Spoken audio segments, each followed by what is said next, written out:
Hello and welcome, seekers of passion and harmony, to the All 12 Signs video series of Venus in Leo. This is part 3 and I will be reading for Aries and Pisces. My name's Chloe. I work with card divination, astrology, and I channel energies through my body. This is just one of the ways that I channel. As you can see, my hands are moving around right now. This is independent of my conscious thought. 5D energies like to come through and help integrate the messages that come up, help heal and clear energy, and open up energy for us to co-create on a soul level. I work, as I said, I work with card divination, astrology, all these modalities. I like to bring them to the table so we can get as much information as possible, hence the name, all the cards on the table, to make informed and autonomous decisions about how we work with this energy. With the tarot and astrology, I focus mostly on the inner work for these collective readings because that is the thing that is universal with all of us. If you're interested in, say, a love reading or figuring out career stuff, that would be more something that gets tackled in a personal reading. If you want a personal reading, check out my email address in the description box. Drop me a line and I'll get back to you. Yeah, the inner work. Why do I focus on this? Well, the more that we go inward, the more that we question everything, we unpeel the onion layers of our being, our limited beliefs, our trauma system, the more we get to the root of our soul and start to co-create. This changes our vibrational frequency. We then draw opportunities that may be linked into those specific things towards us that match our soul resonation and our soul journey. And so question everything, question the world around you, question the people around you, question yourself. This is very important in order for us to really understand what is at the core of who you are. I work with the tropical zodiac. This is based off of the solstices and equinoxes, so we're all linked into the earth cycles. We are nature itself. I work with Hellenistic principles, and this is based off the Greco-Roman period from over 2,000 years ago. And this means I work with the whole house system, so each sign falls in the whole of a house. I will be linking, so when you're checking into a sign, the astrology that I'm talking about for that sign is based on for those of you who have that as your rising sign. This doesn't mean that you shouldn't check out other signs, whether that's your sun, moon, Venus in particular with this particular transit. Just look to where that sign falls in your chart, the themes of the house that it's in, and apply those themes to the messages that come through. Take what resonates, leave what doesn't. I also don't apply the modern rulership of Pluto, Uranus, and Pisces to the signs. And I don't apply, a lot in modern astrology, they'll apply the themes of Aries or the themes of the first house to Aries for each rising sign. It just doesn't work for me. It's not part of my practice, but I want to let you know that's why I wouldn't be linking in those themes with the signs. Thank you all for being here. Thank you, new and returning viewers alike. It means a lot to me. I really do appreciate it. I love reading for you. I love seeing what's going on in the astro weather for everybody. It's been quite it is always a delight. So I just want to say a big thank you for sharing your time and your energy with me. It means a lot. Right, so recommend for this transit series to check out all the introductions, because I will be talking about different things in each of the introductions. This is a 4-month transit, and this is because we're having Venus retrograde here. Venus retrogrades in each sign. So there's currently 5 different signs that Venus will retrograde. We have Aries, Gemini, Leo, Scorpio. It's moved to Libra, but it will be properly in Libra in another 8 years' time.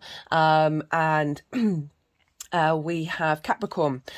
So we have these in cycles of 8 years. So the last Leo retrograde was in 2015. I'll talk more about that in individual signs, about looking back to that period. All the dates and information are in the description box. There's a lot going on. And yeah, this is one of the most important transits for us of the year on a personal level. Venus is a personal planet. She also retrogrades the least amount of time compared to the other personal planets. So this is a very, very significant transit for us all. Venus's cycles have been very much linked. Have always had a very prominent part in our history. It's the brightest planet in the sky. It was very easy to track, and it was doing so in a short space of time. So throughout generations, you'd be able to know, oh, what sort of thing turned up around that time for the village, for the tribe, for the collective. It's across the board in all cultures. Venus plays a very, very prominent role in our growth and our evolution, and also in mythology. In this introduction, I am going to be talking about the sun and what sort of aspects Venus is making at the key points in the retrograde throughout this cycle. I did a collective reading in general for the Venus transit in part 1. I did a heart chakra cleanse and opener in part 2, and I'm just going to pull some cards while I talk about the sun and the specific astrology for some of the transit that Venus is making. So interesting, the first card we've got coming up is like the Five of Wands. This can be there's a sort of a chaotic energy of things not quite getting anywhere or going anywhere. It's also fire energy. Wands are fire. This is very passionate. There's a lot of drive and motivation with Wands and with fire. And this is kind of acknowledging that the Venus retrograde can bring in some clarity linked around our passions, linked into our pleasure principles, linked into our creative pursuits, that these retrogrades can help release tension. So with the Five of Wands, this is very much a lot going on, but not necessarily any movement getting anywhere, not any direction. So during the retrograde, things may come up that sort of coming at you from all different directions, helping you understand, okay, what is it that we need in order to move to that Six of Wands, which is the victory space, and the retrograde, like bringing things back into our lives that are helping reevaluate and question what's going on. But it could feel a bit chaotic. It could feel a bit with that retrograde that we're not quite getting forward. This is a time of sort of observation and mindfulness about what comes up before she then goes direct and leaves that shadow phase for things to then start this new 8-year cycle. So we're clearing out the clutter, basically.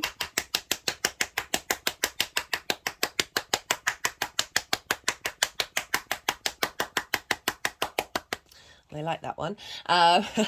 Okay, so let's just talk about the sun for a little bit. So the sun rules Leo. So wherever the sun is going to be having an impact on what's going on with Venus. At the moment, the sun is in Gemini. Venus is in Leo. She's not hit shadow period. Shadow period is on the 19th of June. And this is when... okay, so we've got the 10 of Pentacles. This is about legacy and long-term commitment to self, taking the actions that you need to do to integrate the spiritual and the mundane together. This Pentacles, this is the 3D realm. And so highlighting we're moving away from chaos and we're moving to a space of this is starting a next cycle that's building on our legacy.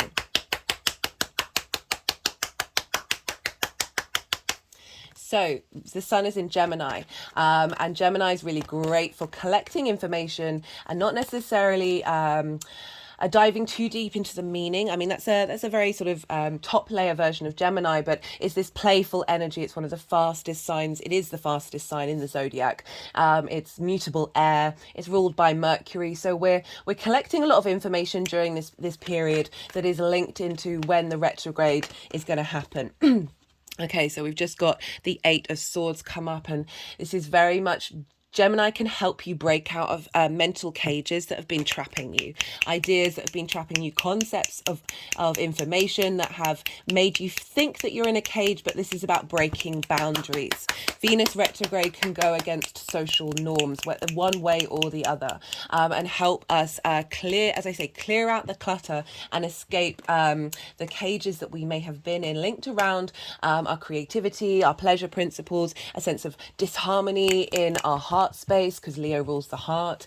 It's also rules the spine, very much linked into karmic issues soul contracts that we signed up to that may have felt like they were limiting us, but they were actually helping us understand the true depths of what our souls needed to evolve and grow with. even if that might have felt very restricting.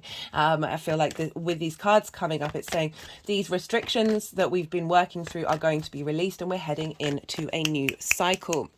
So, as I said, the sun in Gemini, helping bring up constructs and ideas and ways of thinking that we may have thought were limiting, but are actually helping us understand how we've grown, where we've come from, and not necessarily getting triggered by those same responses that we may have had in the past, and just being able to be in observation of them. Again, it's bringing in that slightly playful energy. The sun is then going to move into Cancer. So we've moved from the first air sign, how we personally connect to information and ideas, and now the sun will be shining a light on the first water sign, and so this will be linked into how we emotionally connect to things. It's ruled by the moon. It is our intuition, our need to nourish and how we nourish others.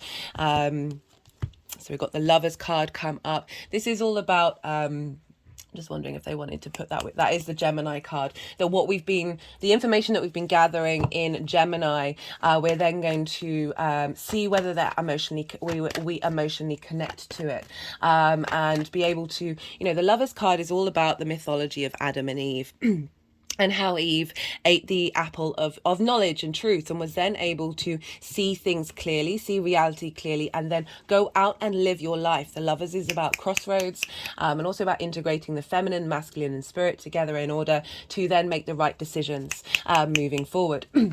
So the sun in Cancer is going to be affecting Venus on, okay, how do you feel about this? We've collected the information, but what is truly at the root of your intuition that wants to guide you in the Venusian areas of your life? So in your own personal chart, you'll look to where these signs, Gemini, Cancer, fall in your chart, and the themes of those signs, the houses that they're in, will apply to how Venus is helping you evolve and grow. So this is going to be, okay, so she's moving into shadow period on the 19th of June. That is just before the summer solstice. So the shadow period of Venus is going to be while the sun is in Cancer. So shadow period is often when things come up that are very loud and proud. Maybe even bigger than the retrograde itself. I've seen this show up in numerous different ways. Sometimes it does, sometimes it doesn't. Sometimes the retrograde is really loud. But this is when things are going to show up that are going to help you understand what this retrograde is about, help you provide the knowledge of what's going to turn up. And then we're going to sit with that with our intuition, right? How do we want to be nourished? How do we want to nourish others? Where do we find a sense of safety and security in our emotional space, our intuition? And how the sun is shining a light on that is feeding into Venus and saying, okay, now how do we work with that of what makes us feel good? How are we bringing that into harmony? And how are we getting creative? How are our creative fire being stoked during, got Judgment. When did that turn up? Let's put that one back. That was one of the main cards. That was the final card actually for the collective reading in Venus. So the sun moving through Cancer again. We can get very emotional during this time. And seeing what those emotions mean to us. Mercury will be moving through there as well. And how do we feel in our body about that? How do we feel good about ourselves? How does our heart feel during this cycle? Very interesting. So we've got the Four of Cups. This is comparison, is the thief of joy for me. This is looking outward about what other people have, and not thinking that we have the capacity to reach this. But there's a stillness here. There's a sense of contemplation. It can also be a bit stubborn. You know, you see this figure, their arms are crossed. It's quite defensive, right? So it's helping us work through our emotional trigger responses that put us in this space where we feel in a space of lack. And the beautiful thing about this card is the Ace of Cups is coming towards us. So this is sort of highlighting that what might come up during that sun in Cancer transit is triggering these points where we may have felt like we don't have what we need in order to feel emotional connection. We don't have the wonder and the bounty of the true joy of what it is in our heart. My hand has just gone over my heart chakra.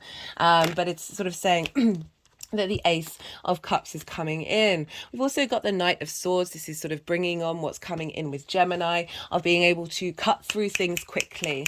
There might be some dramatic events that turn up that happen very quickly, that are fast moving. Air is fast moving, that help us sort of understand this dynamic and how we can work with that. So again, that's that fast-paced moving dynamic of the Knight of Swords coming in, bringing in some clarity to how we felt in this situation and how we move through it. Okay, they just had an energetic release. They had quite a strong reaction to that. We've also got the Nine of Swords, and this is about worrying about things that you can't control.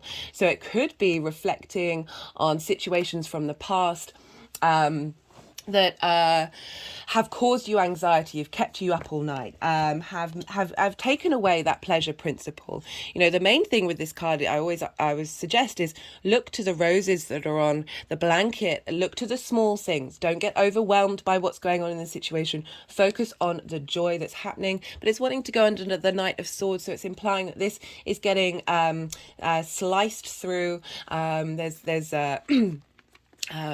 It's asking to this is just things, as I said before, things are coming up that are getting cleared pretty quickly during this transit. I'm just looking at my notes and notice that on the 2nd of July Venus is going to square Uranus, and this is when the sun is in Cancer, and square with Uranus with Venus is like really getting you in touch with your independent self. So rather than looking to the collective, worrying about what other people have, the sort of the big things that you can't control, the Knight of Swords is coming along and going, okay, no, we're gonna change things very quickly. We're going to shift that, because a square can bring in things into manifestation, but it also brings things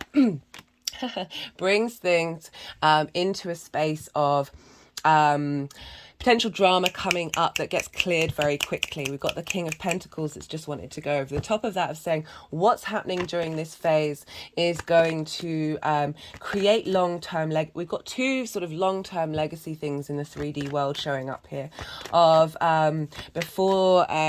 with this shadow phase. We're really setting the foundations for the rest of the retrograde. We also have the nodes changing signs. They're moving into Libra and Aries. So the North Node is moved from a Venus-ruled sign, which is Taurus, and into a Mars-ruled sign. And now the South Node has moved from a Mars-ruled sign, Scorpio, into a Venus-ruled sign. So the South Node in Libra, from that point, from the 18th of July, which is still the shadow phase, we're just about to hit the retrograde, and we've still got the sun in Cancer. It's like, okay, how do we refine our dynamics in a social sense? Libra is a social air sign. It is linked into relationships. We've just got the Two of Wands. This is all about getting the lay of the land here. Moving into the retrograde, if it's wanting to go there. So we're just getting the lay of the land while that sun is still in Cancer, and we're getting a real shift of dynamic of those nodes of, okay, how do we emotionally connect to our social groups? How do we emotionally connect to how we move from a heart space based on our social dynamics, right? Sometimes with Libra, you can prioritize the group over the individual.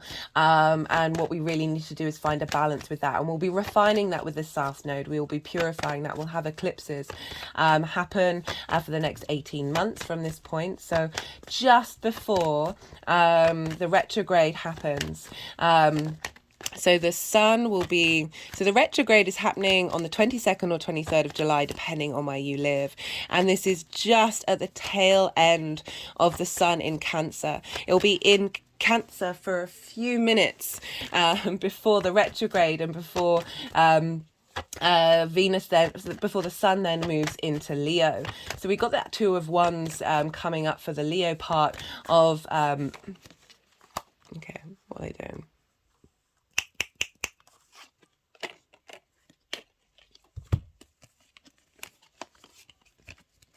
Okay, I take that back. This is what happens sometimes with the energies. They can be a little the logic behind them isn't always apparent to the 3D realm and the mental capacity. So that Two of Wands again. Okay, so it's going with the Cancer section of getting the lay of the land of our new emotional framework. Okay.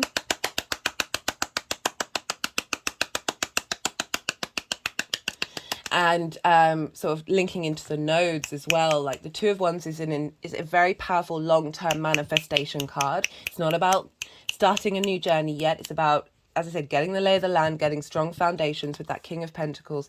The South Node in Libra, helping us really spend time and go inward and refine the social dynamics. So then we have, as I said, a couple of minutes after Venus's retrograde, the sun will then move into Leo. And for most of the retrograde, the sun is in Leo.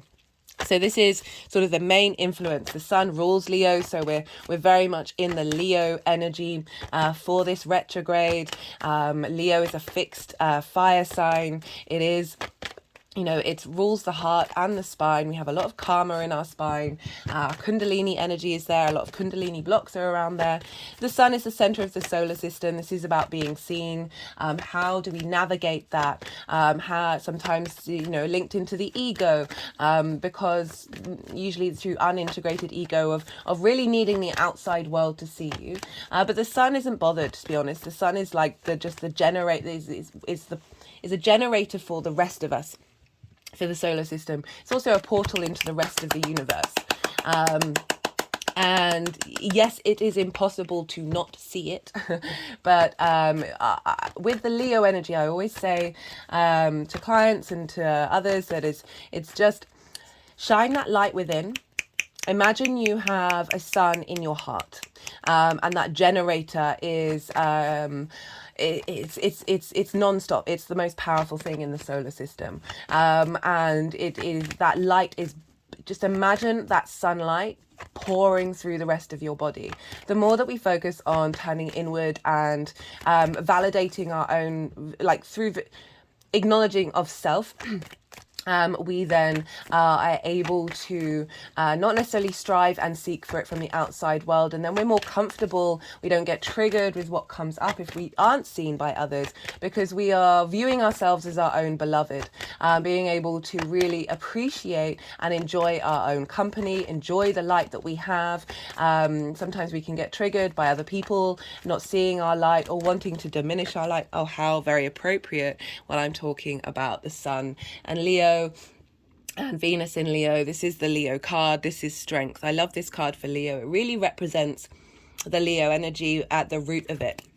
Okay, so this is the strength card, and this is about bringing together of our animal instinctive response mechanisms with our higher mind, our higher self, our cognitive space, through love and kindness, through a sense of tenderness. And so the actions that we take, bringing into balance these two parts of us through that energy, brings into a sense a lust for life. In the Thoth deck, the Aleister Crowley deck, the card name for this was lust, as in lust for life. When we're in balance, we can truly enjoy every experience that comes our way, the good, the bad, and the ugly. So this is the retrograde phase. This is helping us bring things into balance. We're getting a sense of clarity, but I like this card coming up because it's really highlighting some of the retrogrades can be difficult. It can difficult things may show up, but this is about or difficult emotions may show up. You know, it's very much linked into the heart, our heart trauma, of the way to move through that is not to shame yourself, is not to reject yourself, not to reject or shame the situations that come up, but to treat yourself with empathy and kindness. And the Two of Cups comes out.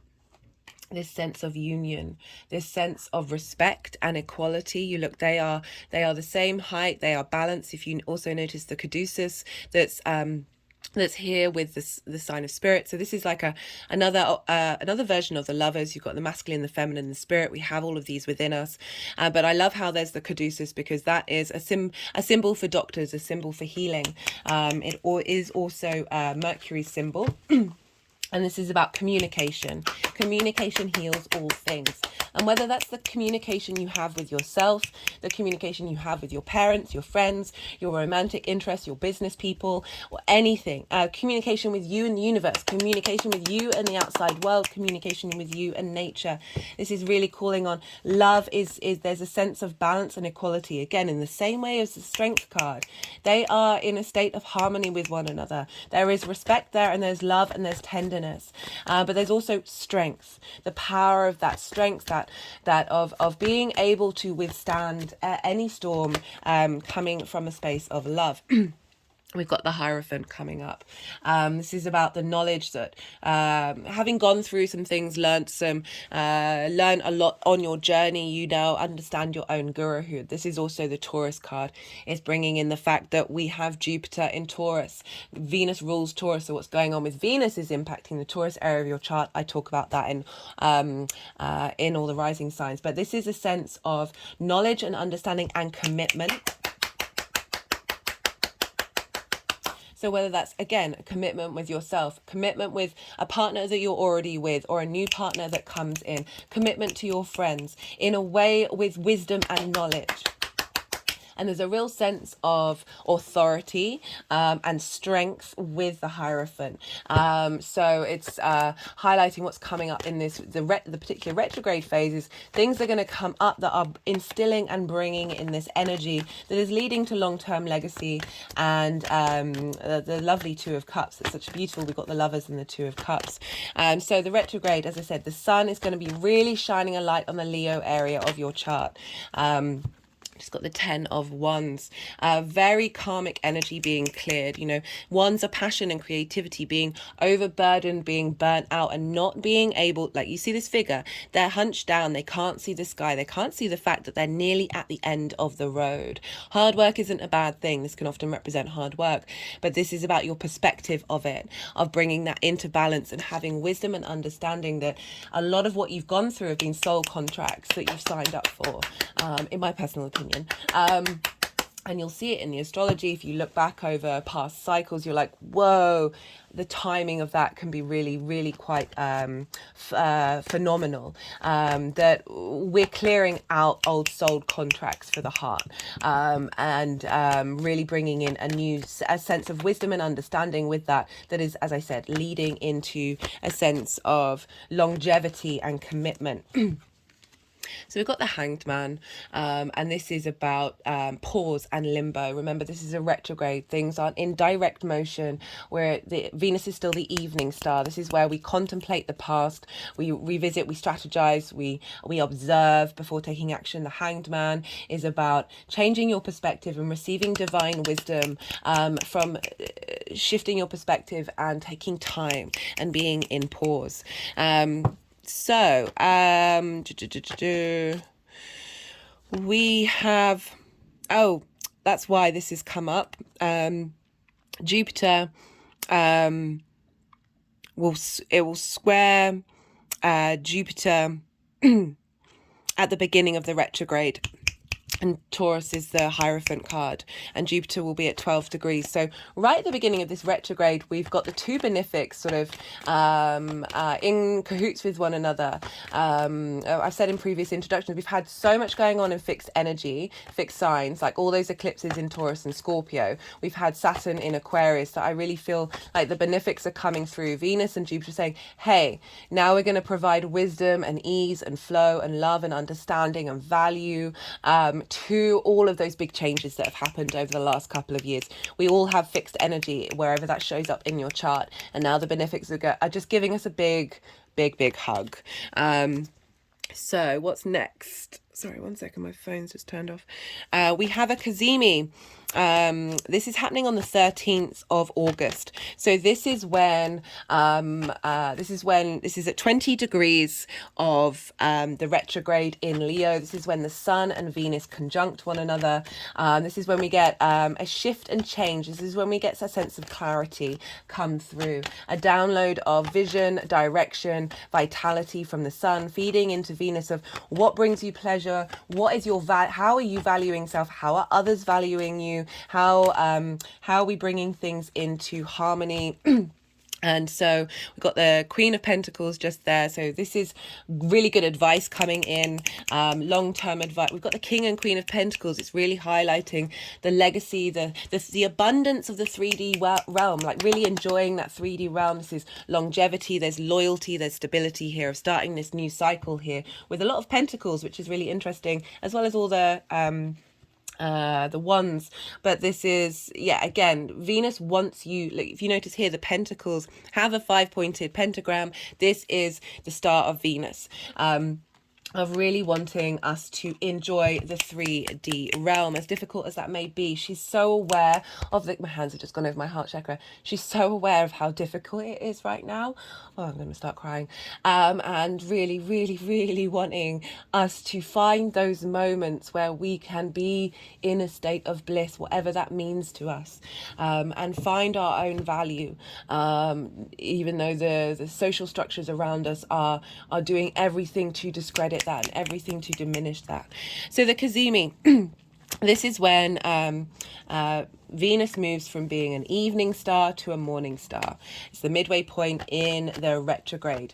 So the evening star is very much, as I said, it's kind of like that yin night energy of drawing inwards, looking to the past, strategy, taking your time with things. And now, even though it's still the retrograde, Venus will be, for the next part of the cycle, will be in as a morning star. And this is more, this is a yang day energy. This is looking to the future. This is wanting to take action. Still retrograde, but now, rather than revisiting that old cycle, we will be looking to the new cycle, and bringing things, it might not be like lots of direct action yet, but it's still that energy of cultivation and observation, in regards to where we're headed rather than where we've come from. So that is on the 13th of August, and that will be trine Chiron at 19 degrees of Aries. So we've got a trine with Chiron, the wounded healer, our wounds around being seen, linked into our heart space and how we feel about that, how that has diminished our value, our sense of how we get pleasure in the world. So we've got a very strong, trines are an aspect of nearly said Jesus. Trines are an aspect of Jupiter, wanting to elevate, bring inspiration, bring a sense of expansion of understanding. So we're healing wounds right at this Cazimi point. The downloads that we're getting are saying, okay, you've been through some stuff. Now we can see the medicine of it, now that we can see the wonder of it, and now we could embody a new journey. It's also square Uranus at 22 degrees of, 20 degrees of Taurus. So we've got two squares with Uranus. We had one with her being in direct motion, and now we've got one at the midpoint of the retrograde. Again, Uranus wants us to be our individual self, wants us to be able to be comfortable in our skin. A high priestess coming up for this Cazimi. So, it's still highlighting the fact that we're in this retrograde phase of letting things come to us, being in a state of observation. The high priestess is in her power. She's not the magician. She's not needing to put things together to create and manifest in the world. She has an innate knowledge deep within her of her higher self. She is her higher self. Coming through, messages coming through.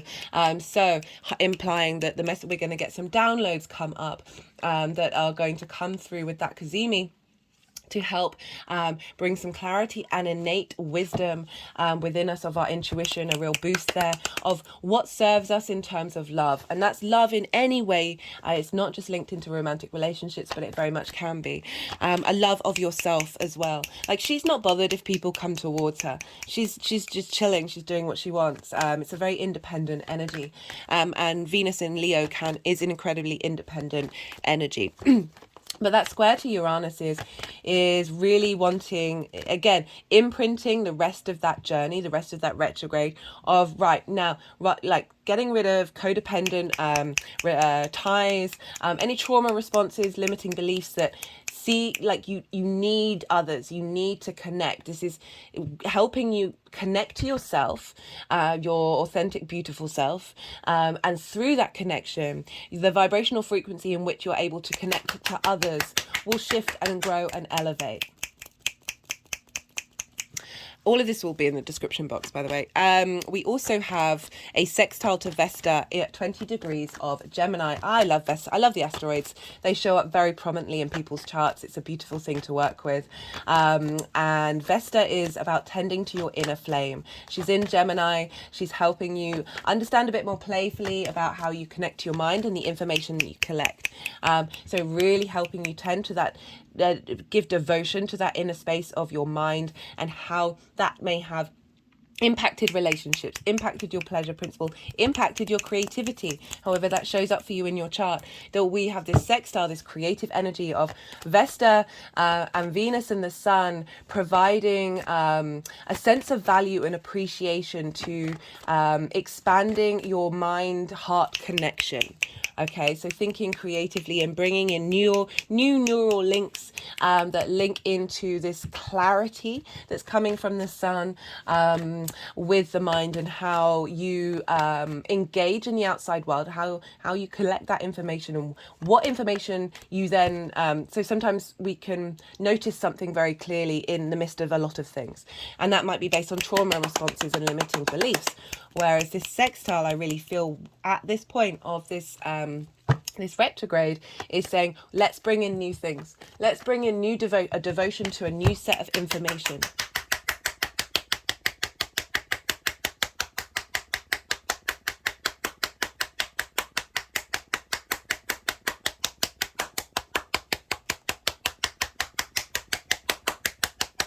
Just had an energetic release at that. Woo! Okay, so that is the Cazimi. Then on the 3rd or 4th of September, when she leaves the retrograde phase, she's now moving direct. This is, yes, 3rd or 4th of September, depending on where you live. She will be conjunct Juno, so she'll be at 12 degrees of Leo. Juno's at 9 degrees. Juno's about commitment. For me, it's what are you sticking by through thick and thin? What, like the good, the bad and ugly, what is truly, deeply important to you?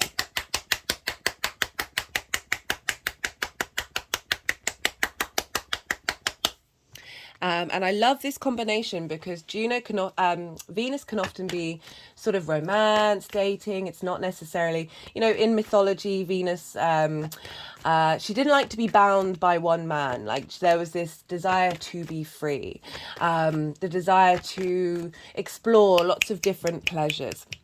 There can be a decadence with Venus. With Juno, often in natal charts, it's Saturn and Juno that really links into long-term commitment in terms of relationships. And so the fact that we've got this combination of Juno and Venus is saying, I love it, because it's that pleasure principle, that desire, that ease, that creativity, that sort of value, that wanting to bring in harmony and ease and flow into your heart space, and how you're committing to that. And that can be committing to yourself. So it's not just focusing mainly on the pleasure principle. It's not just mainly focusing on commitment. You've got to stick to it regardless of how you feel about it. This is like whatever's coming up in relationship dynamics, and particularly in relationship with yourself, that it is not only based on one or the other, it's both of them.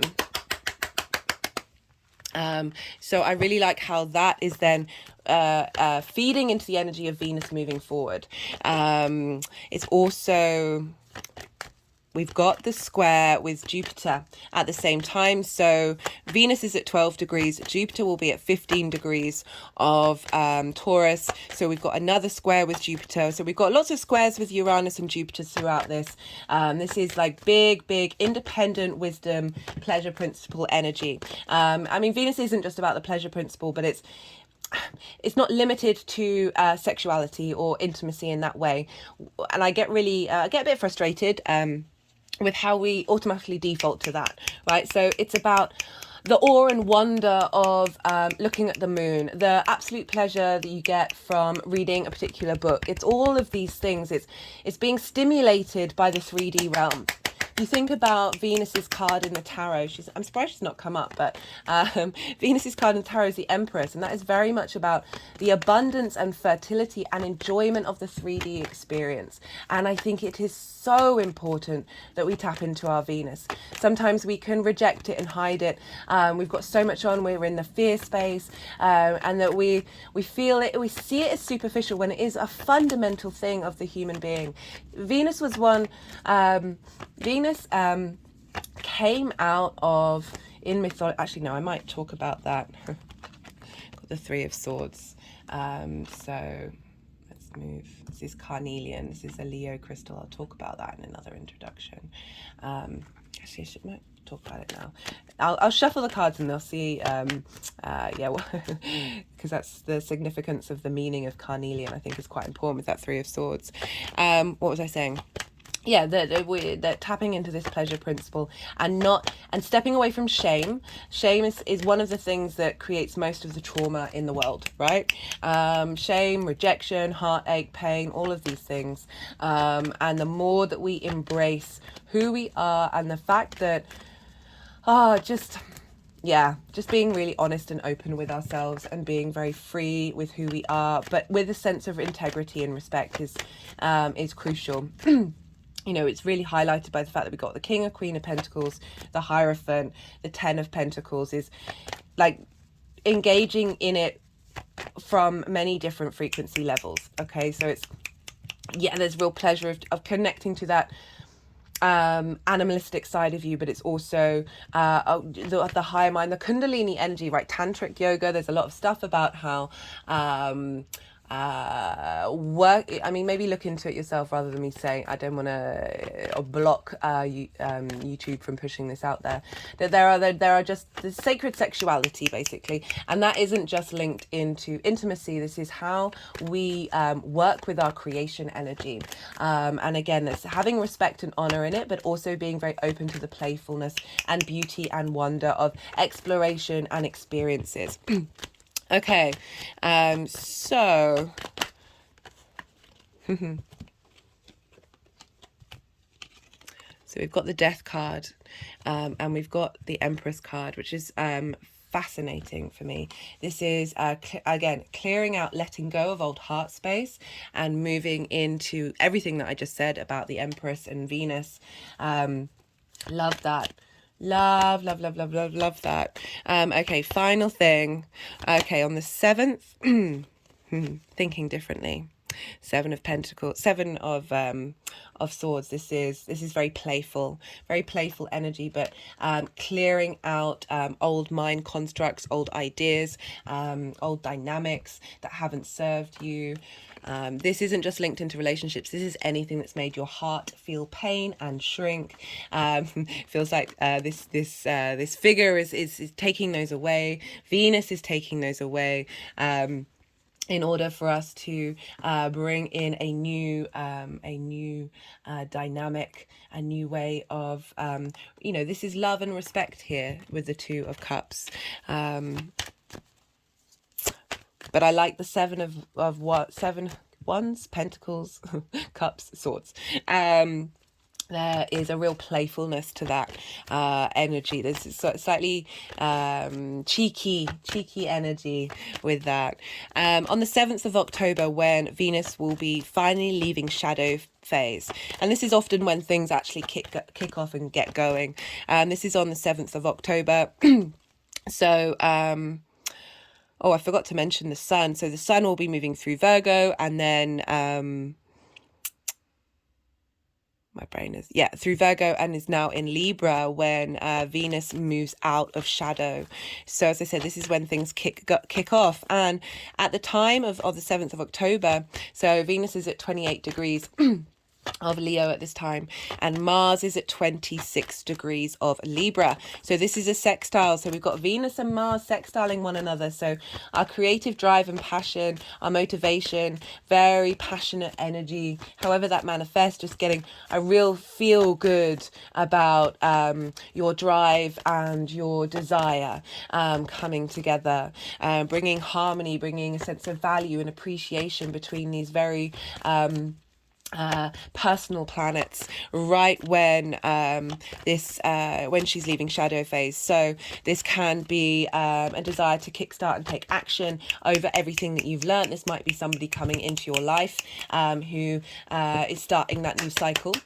Whether that's a friend, business partner, new dynamic with your relationships that you're already in, new dynamic with yourself, or as I said, someone coming into your life that's going to shift and change. The nodes are also in, so the nodes are at 24 degrees of Libra and Aries. So Venus will be trining the North Node.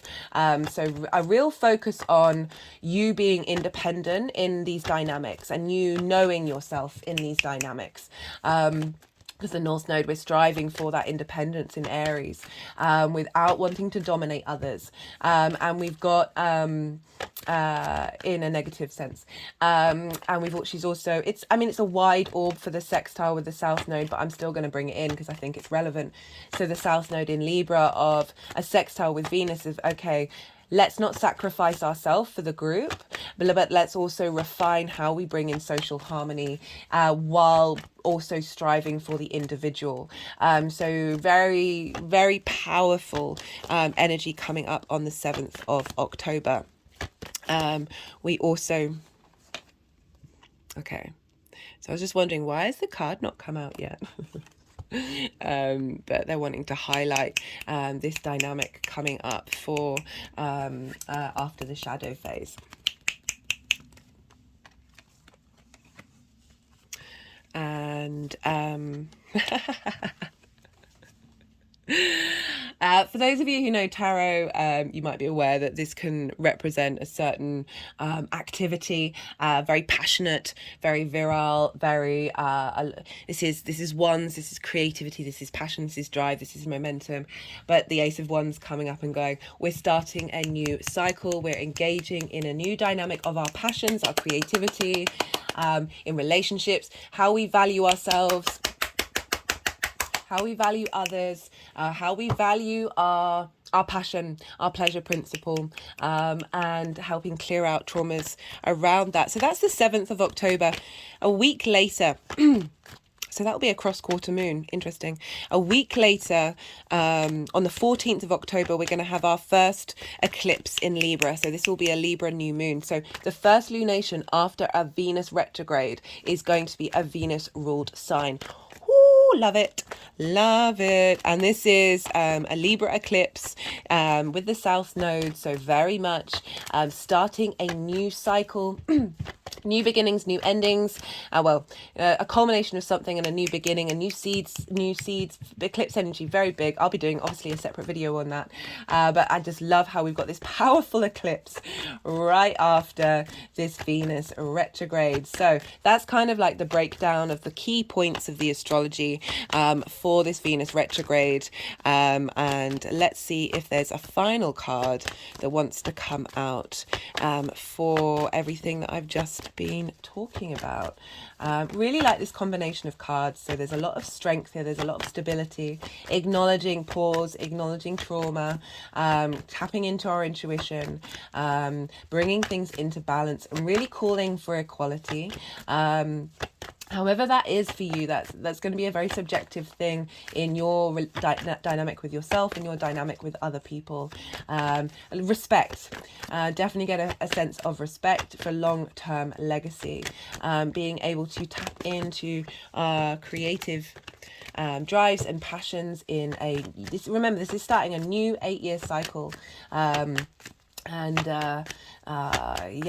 exciting times for us all, guys. Very exciting. And Leo energy is, it is the sun. It is the center of our solar system. It is a very passionate, social, kind, prideful energy that Venus in this sign not only wants, there is that sense of the performer with Leo. Of wanting to be seen, but how do we elevate that performance? We are technically all players on this universe stage, right? So we are all in a state of performance, but how do we make that performance authentic to ourselves? A lot of us struggle with masking and try to be as close to ourselves in different situations as possible. Helps us feel more helps us feel more at peace. I love this showing up for the final card, the Fool. New journey, new, like the Fool embodies new heart journey. And the Fool embodies this openness to the experience of the 3D realm, the good, the bad, and the ugly. If you see here, standing on a cliff, but he's surrounded by mountains, so there's this very elevated, higher perspective that the Fool is engaging in the world with. You know, I was talking about performance and how we are all performing in one way or another, but how do we bring that into our heart space? How does that performance match our own resonation, rather than the people pleasing or the overextended ego of not being seen, of just this has been an absolute joy to do, guys. I'm getting very excited about this Venus retrograde. Right, I think I'm going to leave it at that. I think I've said a lot. There's a lot to digest here. As I said, do check out the introductions for all of the series. I'm really going to try and just add more depth to this Venus transit. It's for 4 months, so we've got a lot of Venus in Leo going on. Thank you for being here. I really appreciate it. I'm going to be reading for Aries and Pisces, so be good to yourself, be good to those around you, and most importantly, be well until we meet again. Aries rising, how you doing, Aries? For those of you just tapping into the Aries energy, check where Aries is in your chart, the house that it falls in, the themes of that house, and apply those themes to the messages that come through. It's as if that Aries energy has moved to the first house. But for Aries rising, this Venus in Leo transit is in a fellow fire sign. And this is in your 5th house. This is the house of creation energy. This is the house of joy. Venus is Venus's favorite place to be, guys. So you've got a great 4 months coming up where she's really helping you tap into your space of joy. Okay, so this is linked into fun, amusement, play. It's often romance and short-term dating. It's children, but it's that creation energy, that creation spark. Basically, like for me, Mars is the thing that gives you the motivation to get out of bed in the morning. And the 5th house is that thing that gives you a spring in your step. And so you've got this Venus retrograde here for 4 months, helping you reevaluate that. But just in general, regardless of whether you're Aries rising or not, this is a fellow fire sign. So this is trining your Aries energy. Trine is an aspect of Jupiter. You're on the same team. Sorry, I just had to pause to drink some water. You're on the same team. You're sharing each other's resources. So there's a real easy flow of information between the Leo area of your chart and your Aries area of your chart, because it's the same element, right? So there's a commonality here. And Jupiter, the trine, that's Jupiter's trine, it wants to bring elevation or wisdom, a sense of cohesion through understanding, a bringing together of ideas to then expand them. That can bring about opportunities and luck, a sense of abundance. And usually this is because that energy, like because that you've already got something in common, you can then sort of contemplate new ideas in different ways, or look at the nuances of things. It's just a very supportive energy happening for the next 5 months. You're going to feel super confident in yourself. So we've got Venus in the 5th house for you, Aries rising. Just feeling you wanting to go out and enjoy life a bit more. You're wanting to go out and play. You're tapping into your creative energy. You've got children, spending time with them, engaging, like really just finding a lot of pleasure being in an environment that brings you joy, more so than usual. It's also there's inner child work here as well. So the 5th house linked into children, and that's in the sense of anything that we birth into the world is part of us, is linked into us, but also the fact that it is linked into children, and so therefore linked into your inner child. And it follows the 4th house, where a lot of trauma can be linked into our formative years and the structure in which that trauma manifested. So your inner child is getting a revamp here, helping work understand what the inner child has been through, have some realizations, clear out old trauma, clear out old patterning, and giving some love to the inner child. And the more that we work with that space and acknowledge that's where a lot of our programming comes from, a lot of our trauma responses, the more we're in observation of that, find harmony within all of that, unravel loose tendrils, the more that we're able to then truly allow that inner child to feel safe and secure and bloom and happy and expand and get creative, however that is. It's not just the arts, it's not just like music or painting. This is anything that just you feel really good and you think of different ways of doing things, okay? And so the first house for you, that's trining it, is how you embody yourself. So you're getting a real boost of connecting your creative energy to how you embody yourself. Someone may come into your life. I mean, this, you can't really avoid relationships when it comes to Venus. It's all about connecting things together, that harmonizing, that bringing together, that our pleasure principle, what we're drawn to, what's drawn to us. And she, traditionally she is the goddess of love. Love can show up in many different forms, but we are dealing with the 5th house here, which is linked into short-term dating and romance. Long-term committed, more contractual based, because this is the 7th house. That's marriage, right? Marriage is a contract, and contracts are in the 7th house. It's not just marriage, but it's that more long-term stuff. This is the fun of it, the joy of it, the pleasure principle of it, of that dynamic. And so Venus moving through here can bring somebody into your life or bring someone back from the past who helps you reevaluate and understand your true creativity. This can be situations where you might have to go through something that is like a really big mirror up in your face, to be like, okay, where do you draw the line? Where do you draw the line with what actually really works with you? So the reason why I bring this up is the more that we understand that may come up, the more that we can sit in observation with what does show up, and really look inward and see what works for you in the long term. Right, this is an 8-year cycle. The universe tends to respond to where you're at. And so the more that we draw lines, the more that we truly understand ourselves. It's why I focus on the inner work. The more, like, things do show up, but you can go, okay, tick this is tick these boxes, but this, which is really fundamental, isn't, I don't feel that that's there, but these I like, but I'm not getting this, so no. I'm not, like, obviously you work with your own intuition with this one, but I just want to sort of phrase that in terms of, I think about some of the relationship cycle that the last main one that I was in it taught me a lot of lessons, but I kind of really needed something very loud to get me to work on some deep rooted trauma responses linked into my inner child, and it was very painful. But I wouldn't change it, and I love the person.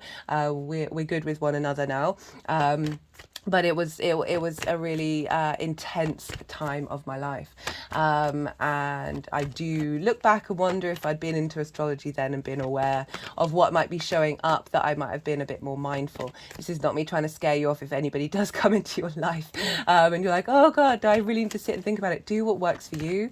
We're all on our own soul journeys. I'm just saying this as the more that we understand the energy, the more that we can work and grow with it from the root of who we are, rather than the trauma responses. So yeah, also someone coming into your life who helps support your creative energy. And this doesn't have to, like, when I talk about relationships, this doesn't have to be intimate relationships.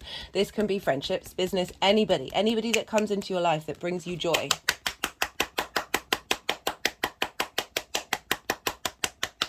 Or you bringing your own joy to yourself. Like, honestly, it can be all of these things at once as well. It's the way we work with the holistic idea of integration here. It's both you and the outside world. But I would focus on you. I would focus on what really brings you joy rather than seeking it from the outside world. Then the more that you understand what that is, the more the outside world is going to ripple towards you with those things. So we Venus moving through there. So again, she loves this house. This is her favorite place to be. There's ease, there's flow. You're feeling passionate. You're feeling adventurous. You're wanting to go out into the world. But this is all about your heart space, and this is all about starting a new cycle. So as I said, things may show up from the previous 8 years, right, from that cycle. That reminds me, if you want to check back in time and see what the last particular cycle might have been about and what themes might show up this time round, but in a different way because each cycle's different, look to the summer of 2015. So this is from it would have been from like June to the end of September of the whole transit. Sorry guys, I've kept pausing because I've got a tiny little tickle in my throat. So the summer of 2015 and September. This is when we had the last retrograde, so 8 years ago. You may have been revisiting, going over and doing and figuring things out. See what came up during that time, and also the beginning of October as well. See what got instigated. So this is when she would have left her shadow phase. And as I said in the introduction, this is often when things can sort of get going, get into motion. And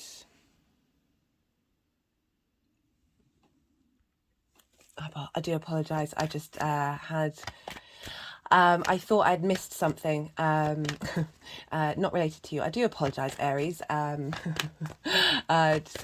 Anyway, let me carry on. Sometimes when you get an urgent thought come into your head and you're like, oh, no, and then you have to sit with your intuition to figure out whether it matters or not, or whether something can come about in a different way. I feel like that might have been quite relevant to mention that.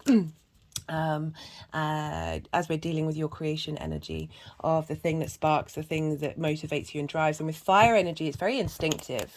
The way that we manifest is very instinctive. There's sort of that compulsion to do something. But sometimes with this retrograde, there are going to be moments of just breathe and maybe sleep on it. And see what happens. Look back to 2015, the summer, and see what sort of came up during that time. Also, the mid-August point of 2019 is the midpoint between that retrograde and this retrograde, and this is when we had a Sun Venus Cazimi. There wasn't a retrograde, so the Sun and Venus conjunct in Leo. And this, you may have got some clarity linked into what came up in 2015, and evolution and growth of wherever you're at for the next part of the cycle. That can be really helpful to look to see what comes up, and also help you sort of go, okay, that's where I was, and this is where I am now, and where do you want to be headed? So that kind of reflection can be very useful to see then how to work with this energy moving forward. So all the dates for the retrograde, the shadow period, the Cazimi are all in the description box. I'm pulling cards for 4 different piles: the general energy of Venus in Leo, the retrograde period, the direct motion, and how this energy is moving forward, instilling and moving forward, how that part of your chart is being developed. The retrograde phase will also include a bit of the shadow, they both. Anyway, because we're dealing with, I forgot to mention, look to where your Sun is in your chart and your Venus. So both of these placements, because the Sun rules Leo, so wherever the Sun is in your chart is having an influence on Leo. And Venus's transit is also impacting your Venus. So look to where your Venus is. So yeah, this can be really helpful to see how the nuances turn up for you in your life with this particular transit. Because we're dealing with a Venus transit, we look to the signs that Venus rules, because this will add on other layers and nuances of how this transit's going to show up, as well as elevate those parts of your chart. So Venus rules Taurus and Libra, and we've already got the Justice card, which is Libra's card, come out. And for you, Taurus is in your second house, so this is where Jupiter is. So this is a big part of this Venus cycle. It's also where Uranus is, so we've got a lot of squares going on over the next 4 months. Squares can bring things into action, and the second house is your resources. So this is like the skills that you have, the traits that you have. It's also about the things that you value as well as how you value yourself, which is what I tend to focus on in these readings. It's how you make your money, and it's how you manifest. It's the tools in which you go about making your money, and also how you collect your resources. This is, yeah, collecting skills, collecting things, whatever it is. But in terms of the value system and how you value yourself, like one of the main messages coming through with this Venus transit is really wanting us to value ourselves. My hand's just gone over my heart chakra. And the more that we value ourselves, the more that we're able to enjoy this 3D realm from a very grounded space. So we've got the second house being triggered by the fifth. So your creative energy, your expansive ability to tap into the thing that brings you a spring in your step is feeding into how you value yourself. Looking at looking at creative ways. So you might spend the next 4 months getting really creative, however that is, and that's going to feed into your confidence and how you value who you are and what you have to offer into the world. Also potentially adding on skills and resources to how you make your money. Themes may come up of using your resources in order to get creative. So lots of different ways this might show up. You've got Jupiter moving through there. I've done a Jupiter in Taurus transit, so I recommend you check that out if you want a bit more information about what this dynamic's about. Jupiter, again, the two benefics working together to really help facilitate. So I feel like lots of creative output energy that's helping you understand your own value, whether that's being finding a bit more play in your life, getting creative and doing things and creating things, engaging with your children, working with children as well. For some of you, that might be a thing. Relationship dynamics getting cleared out from your inner child, so you can then draw in relationships that nurture you and support you and tend to your heart space. So lots of things can come up there. We've also got Libra, and for you Libra, for you Aries, Libra is in your 7th house. So this is adding in more of a dynamic of your sort of long-term committed intimate relationships. So the 7th house is the house of other, and this is business partners, clients, friends who you're very intimate with, or long-term intimate relationships. It doesn't just have to be marriage, but there's more of a commitment here. Like there's a sense of we're in this together kind of energy, and so Venus is leveling up that part of your chart, and you're going to have the South Node moving through there, so you're really going to be refining that area of your life. So we've got this revamping your creativity, Aries, just before the nodes will be moving into your sign and Libra. I think is it when my notes, I think my brain dumps information quite quickly. I think it's just before I'm going to pause. It's just before the retrograde itself begins. So on the 18th of July, the nodes are changing. So Venus in this heart space, in this very kind, nourishing space of... I just wanted to check whether they wanted that one. They're very performative. You might be doing a bit more center stage stuff going on, and that's where you get your kicks from. But let's go back to the 7th house. So Venus, that creation energy, that desire to connect to people, the desire to connect to yourself. Right, the 7th house is also like how we want those one-to-one dynamics to be, and a reevaluation of your joy and how that's impacting your one-to-one relationships. Again, business, friendship, romantic. This also very much could be for some of you that somebody comes into your life that starts a new cycle, or if those of you in a committed relationship, this is starting a new creative energy in that dynamic. So this is great. Loving this transit for all of us, really. Again, it's starting an 8-year cycle.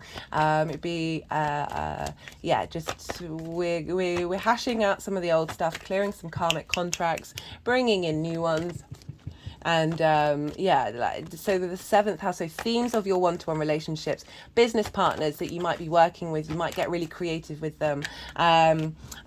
Friendships, you might start wanting to spend a lot of time with them, that you're doing creative things, doing fun things and going out in the world.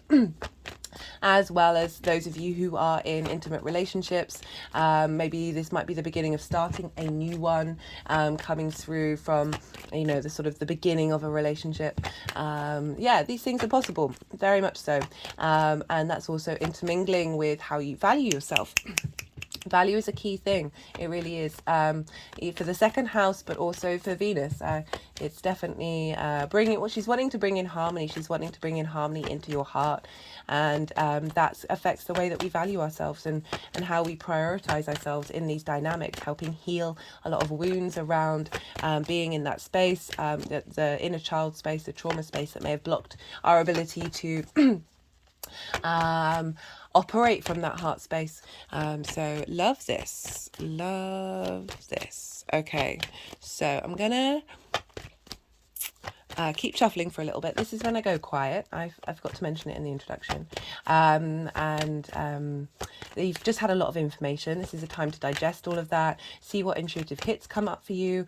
You may have already been noticing it. I've certainly been noticing it in my life as well as that of others, but that's not for everybody. Retrogrades are different for everyone. Yeah, just see what how you are responding to that information. The energies are going to keep shuffling until they put the deck down and all the cards have come out, and then they'll move the cards around, they'll do some energetic work.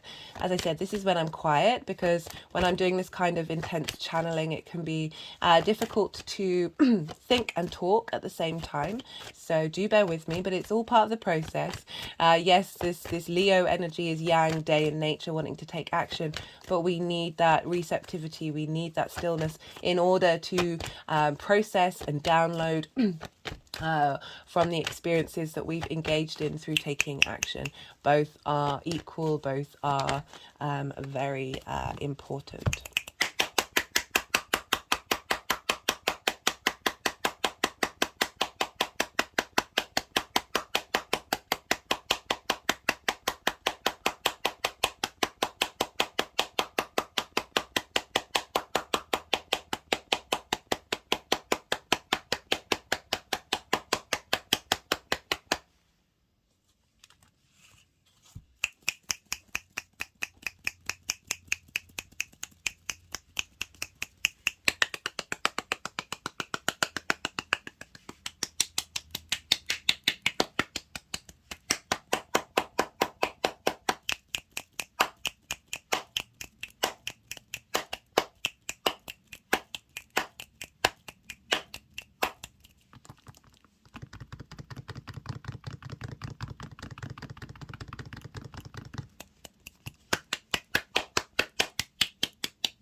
So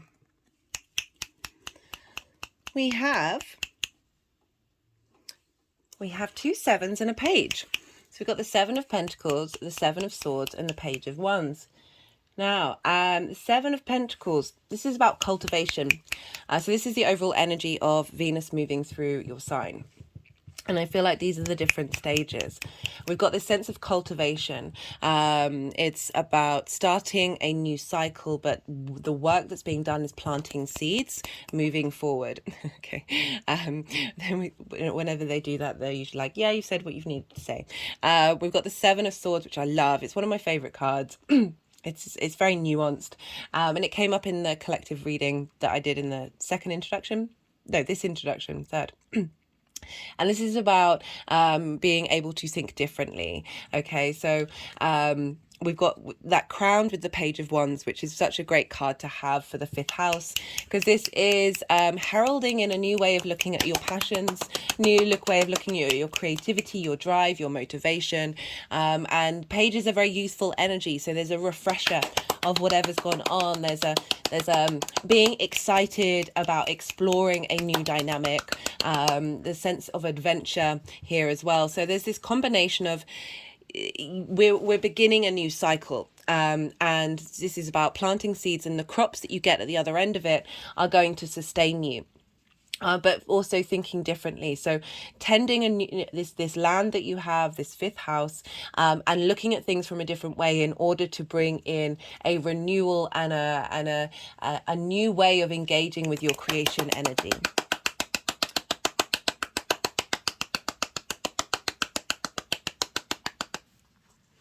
We have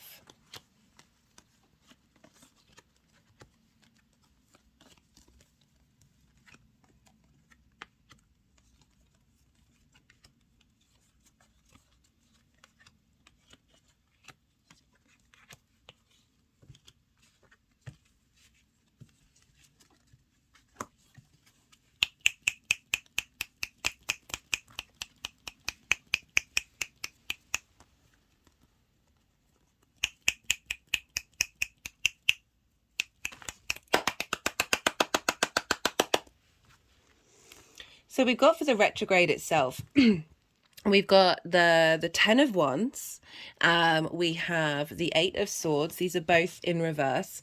We've got the Hanged Man and Temperance. So this is this is the shadow phase. This is the retrograde phase.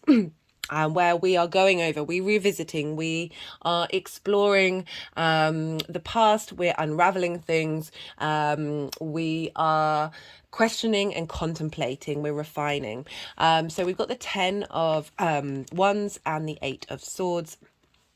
This represents burden and mental constructs that have blocked you. Again, these both came up in the reading in the introduction. And so this is about, because they're in reverse, reverse can mean that this is the end of that cycle. But it also, for me, is very much an inner journey. Feeling overworked, overburdened. And I like the difference that we've got the page, it's very useful energy, but we've also got the 10, which is you've got a lot of weight on your shoulders. You're not able to see the joy in existence. And there's a cage, a mental cage that's blocking the ability to stand upright and be able to weather any storm, but also explore all these possible creative outlets that you have. We've got this with the Hanged Man.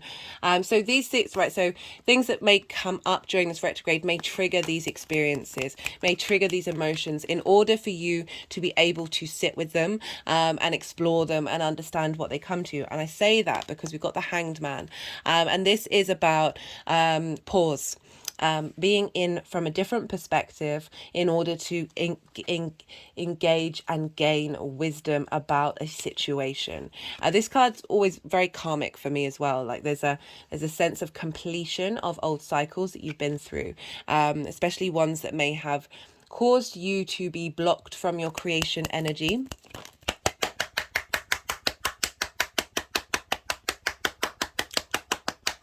Just had an energetic release. Perhaps you've had too many other things on in your life that have felt that they have blocked you from being able to tap into it. Like a lot of responsibility. So again, yes, I said this is about pause. So this is the retrograde, very appropriate energy for a retrograde. This is a time of observation, and that's matched with the Temperance card. So this is about refining the parts of you, contemplating working with them in order to then create magic. Because if you see here, the water is actually moving up into the cup. It's going against the laws of gravity. It's representing alchemy, this ability to, with your creation energy, with this time that you're clearing things out, you're refining things, you're in a state of observation, that you're then able to see the wonder and the magic of your creation energy. And that then ripples out into those other things that I talked about with the fifth house, you know, relationships and all these things. When we focus on ourselves, we then are able to engage in the outside world from a space of strength and understanding of who you are and the magic that you have within you. We have for the direct motion of Venus. We've got quite a few cards here. We've got the Seven of Wands, the Six of Pentacles, and the Knight of Pentacles. So the Seven of Wands is about you have something to offer, but there's a part of you that might not realize the value of that, and there's a state of competition here. If you look, this figure is on the top of a hill, and all these other staffs are below, all the ones are below, and you've got the higher ground, but you got different shoes on, you look very unsteady, and there's a river running through between your legs, so like there's an uneasiness in what you're defending. But this card for me is always about, you don't look at these, look at the one that you've got, look up and realize where you are, and realize what is within you. And I feel like this journey is helping you, as I said, realize you're tempering, you're realizing that you have something to offer. And we've got the Six of Pentacles, and this is all about being in receipt, things being into balance, and being in receipt of support from the universe.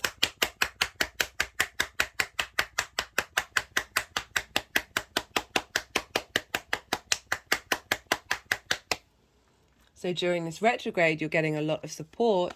You've got the Knight of Pentacles as well. So this is the direct motion. So things are going to come into your life. Having gone over these things, that you're now going to get signals and clues and understandings of the strength of what you have within you. And we've got the Knight of Pentacles. I love the Knight of Pentacles, very loyal, very stable. So you look at the size of that horse. That's the I think you've got three knights. I think you've got the Knight of Wands. No, the Knight of Swords and the Knight of Cups. You've got three knights. So there's a lot of protection. As I say that, I'm thinking of the inner child, and how there's a sense of love and nurturing and harmony coming in with that inner child space, that therefore is encompassed in you and how you manifest now, that inner child feels safe and feels protected, and then is able to defend your passion and be able to go out and take action based on it.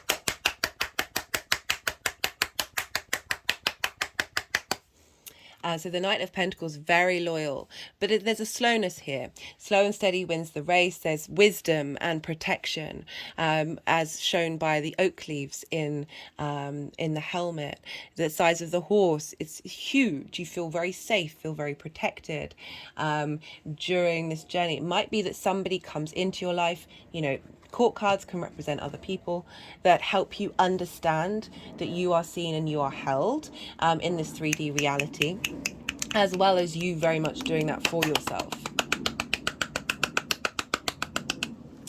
We have got the Two of Pentacles in reverse, we've got the World card, and we've got Justice. So the Two of Pentacles for me in reverse is moving out of survival mode, moving out of having to juggle lots of things, and not necessarily being able to move forward. So there might have been some, we've been in this limbo phase we started a new cycle.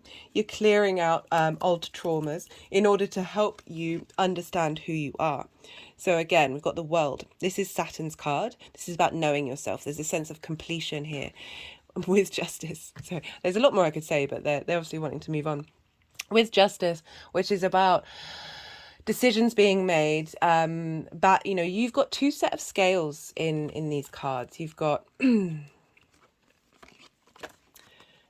which is really highlighting sort of the karmic energy, the things being brought into balance, this sense of support, this sense of, as I said, decisions being made and clarity being found and moving into a new space, moving out of survival mode or fear mode, and being able to begin to take action on your creative energy. And the World card is knowing yourself. The more that you know yourself, the more the world opens up to you. And it's also about boundaries because it's linked into Saturn. And the more that we understand our own innate core boundaries, the more the universe will respond to it. Really wanting us to draw a line in the sand with a lot of things. And Justice card, again, this is Libra. This is about relationships. You know, we are dealing with the 7th house. That can be business, work, friendship, or intimate relationships, of those dynamics coming into balance based off of this real strength that I'm getting coming through of you knowing yourself. So this is quite an interesting combination for how this energy is moving forward, how your 5th house is being instigated.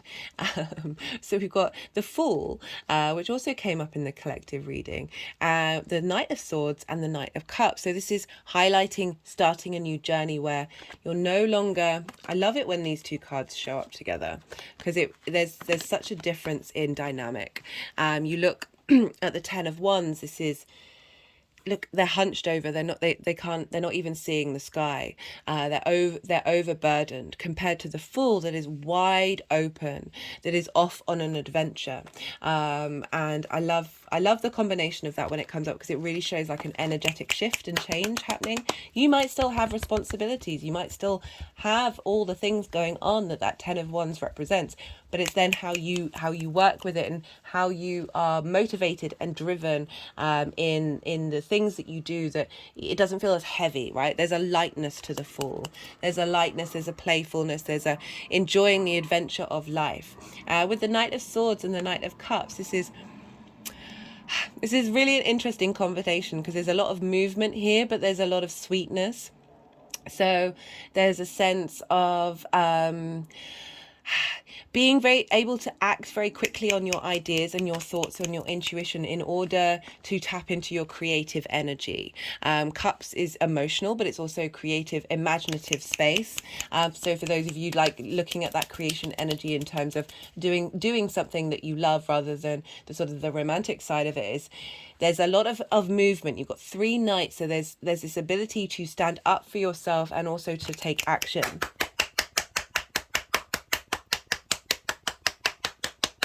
You know, the Knight of Cups is very romantic, is very dreamy, very emotional, defending your emotional space, being able to defend how you see yourself, the clarity and of how you see your creative energy.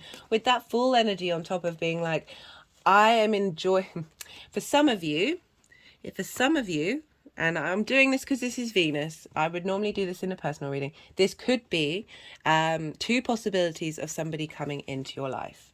But that might just be some of you. I'm not really getting a strong vibrational frequency with that, but as I said, court cards can represent other people. I like to focus on you because, you know, as I said in the introduction, this is the most consistent thing between all of you.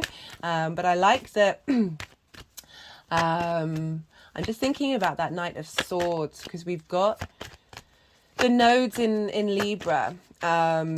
That this retrograde is really helping, as well as everything that's just happened in Aries the last couple of months, of you being able to champion yourself in relationships.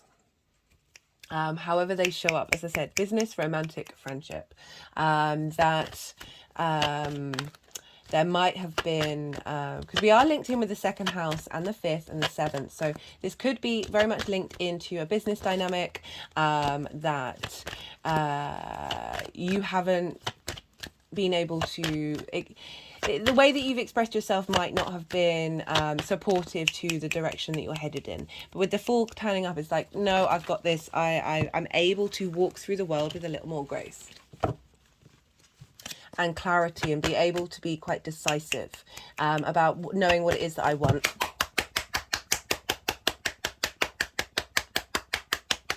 On an intellectual and emotional basis.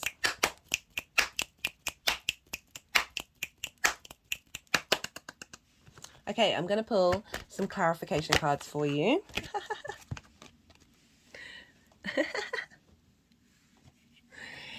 Being able to stand up for yourself. Being able to stand up for yourself. I love that. Being able to enjoy your own experiences rather than, and express yourself without, from the heart, without feeling that you have to conform or be part of a social structure. So we've got the Resistance card. This is the First Light Tarot. All the decks are in the description box, but they're highlighting the preparation. That there is your, be patient with the journey.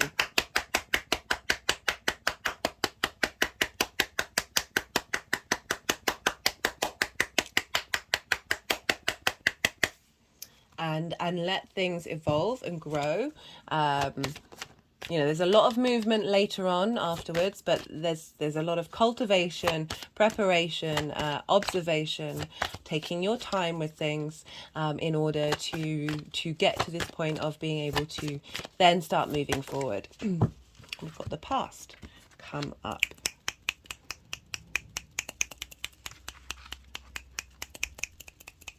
What are they wanting to do with this card?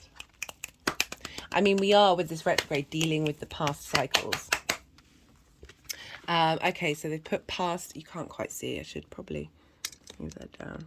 They've put preparation and the past card underneath it of all of the past cycles prepare us for the cycles that we're in now.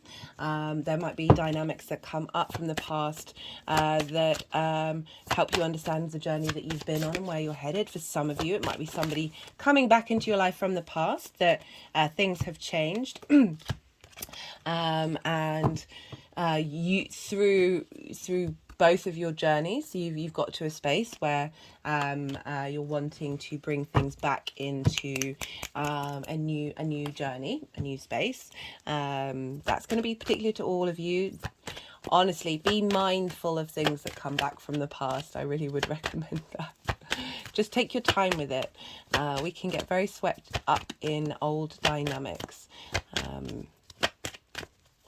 But I honestly don't want to limit people either way. Right. Because you're going to know what's right for you. Let's do one more card from the numerology deck to see what wants to come through. See, this is why, this is why I shy away from doing collective love readings, because it's so nuanced. It's so nuanced, and it's so much easier. It's so much better to understand the person and the dynamic before engaging in that. So I'm wary, but I'm also very aware of Venus transits can be very much like that. And we are dealing with the 5th and the 7th house here. But the key, I feel, is checking in with your values and your value system and how you value yourself. Jupiter's going to be really helping you get some wisdom and confidence with that. Jupiter's going to be there for the next year. That's going to be great. And all of this transit feels very supportive. Whatever's coming out of this is serving you in the long term for the next 8 years. Final card for Aries.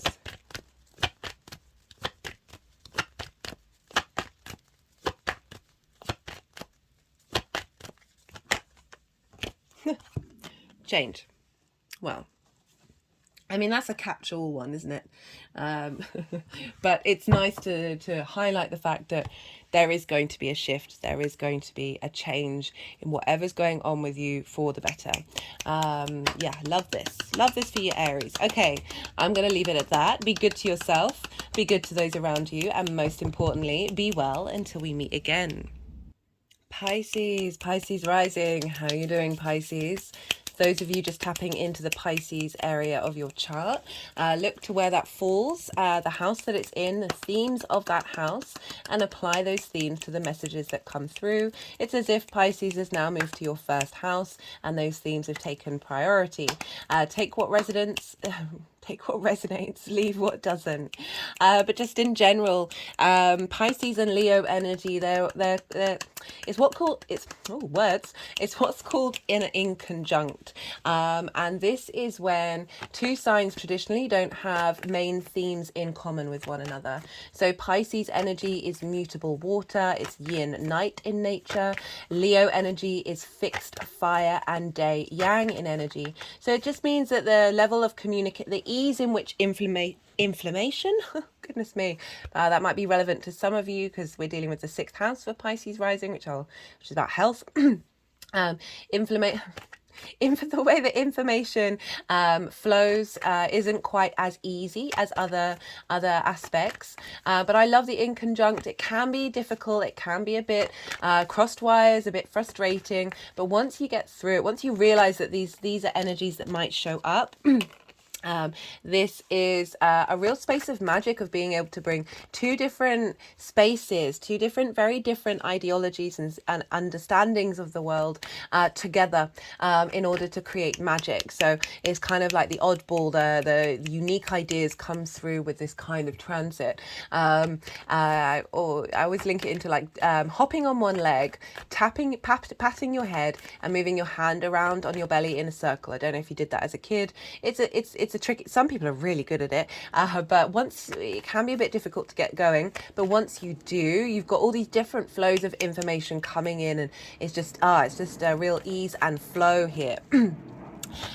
So for Pisces rising, this Venus transit that's happening for 4 months is in the sign of the 6th house, which is the house of work, health and routine. So it's kind of the lens in which you work. The 2nd house are the tools that you have to apply through that lens of the 6th house, and the 10th house is your career and life purpose. So the direction, the motivation you have to strive and move forward out in the world. So the 6th house, very much linked into how you work and your health and your routines. So, you got the sun here. There's a lot of vitality in your health. Okay, so it's also from the heart space, so needing to work from the heart, there's a performance element to Leo, but I might talk about this more in one of the introductions, that we are all players on the stage, right? So it's how do we get that performance in line. Maybe I spoke about that.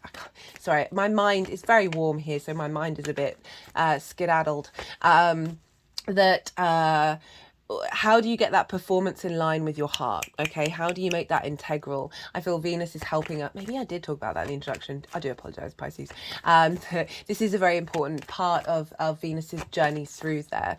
So Venus, the Queen of Wands is showing up a fair amount for this transit. Very much Venus and Leo energy. Getting a readjustment of your routines, a readjustment of how you deal with your health, and a re-understanding of the value and appreciation and desire you have around work.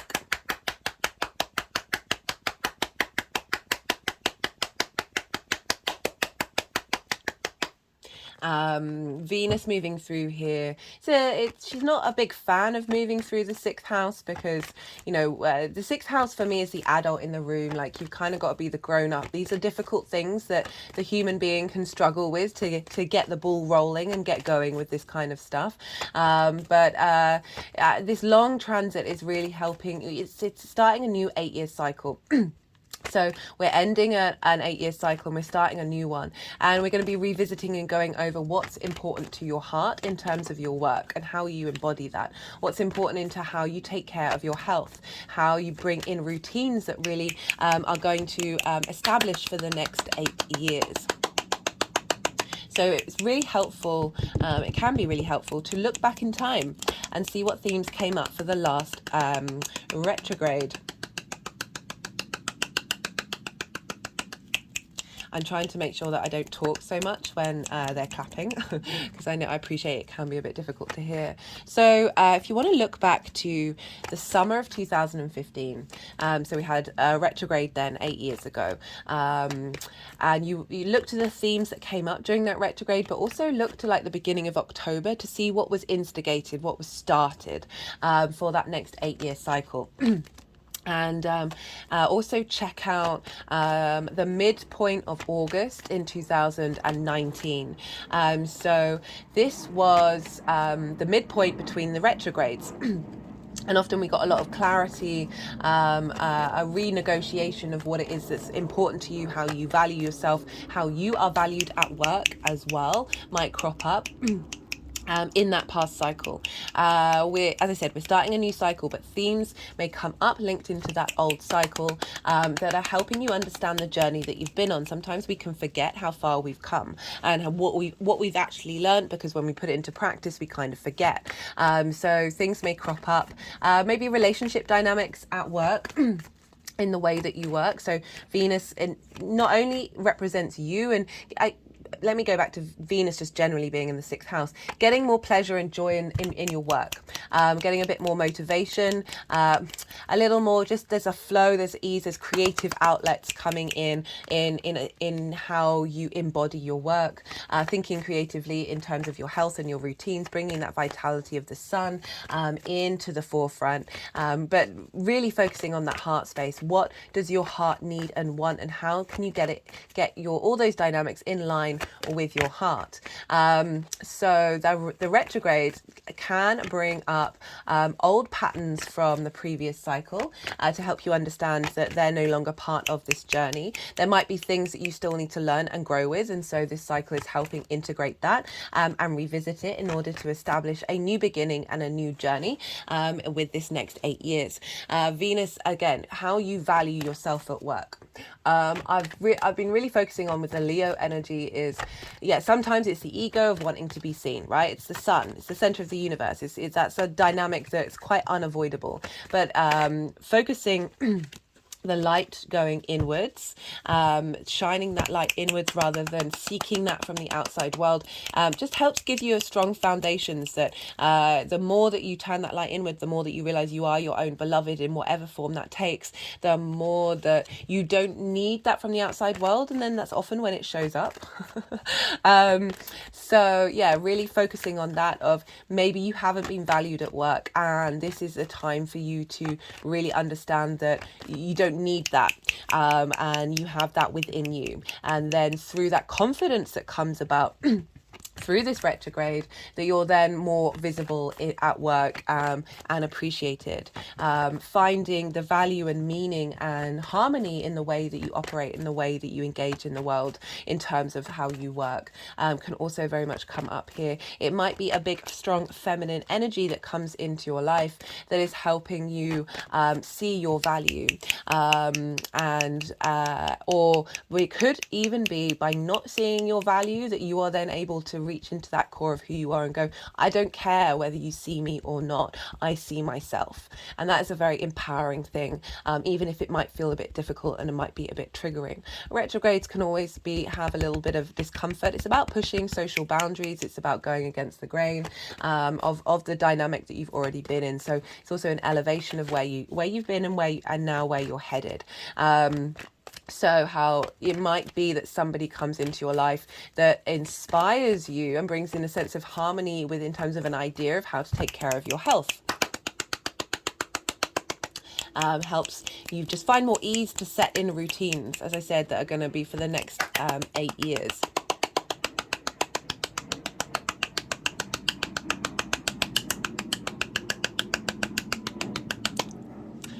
had an energetic release. Yeah, so yeah, recommend checking out those themes of what came up. Each cycle's different, but there are going to be that was the Eight of Cups. We'll see if that wants to come out again. There are going to be commonalities with each cycle. I've certainly noticed that in my own chart and in that of others.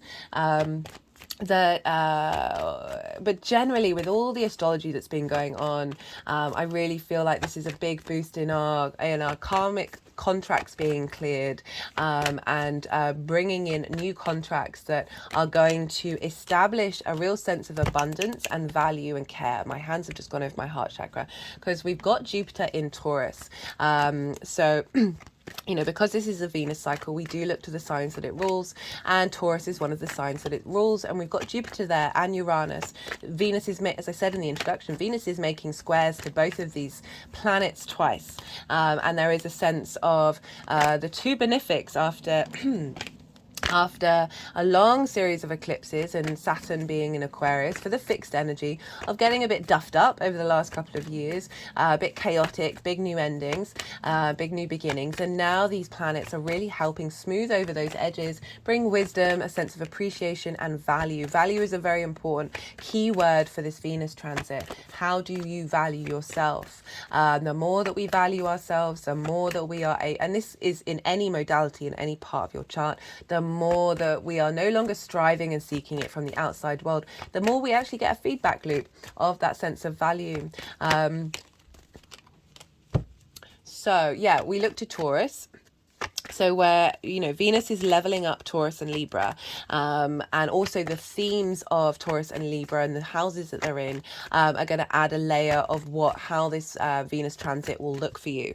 So Taurus for you is in your third house of communication. You've got Jupiter there, you've got Uranus there, you're getting a real boost of wisdom and understanding in how you communicate. And I love how this might come up with the Venus retrograde of you just being very calm in the way that you express yourself in work. That things may come up that may bring up old trigger responses, but you're like, no, I've kind of got this.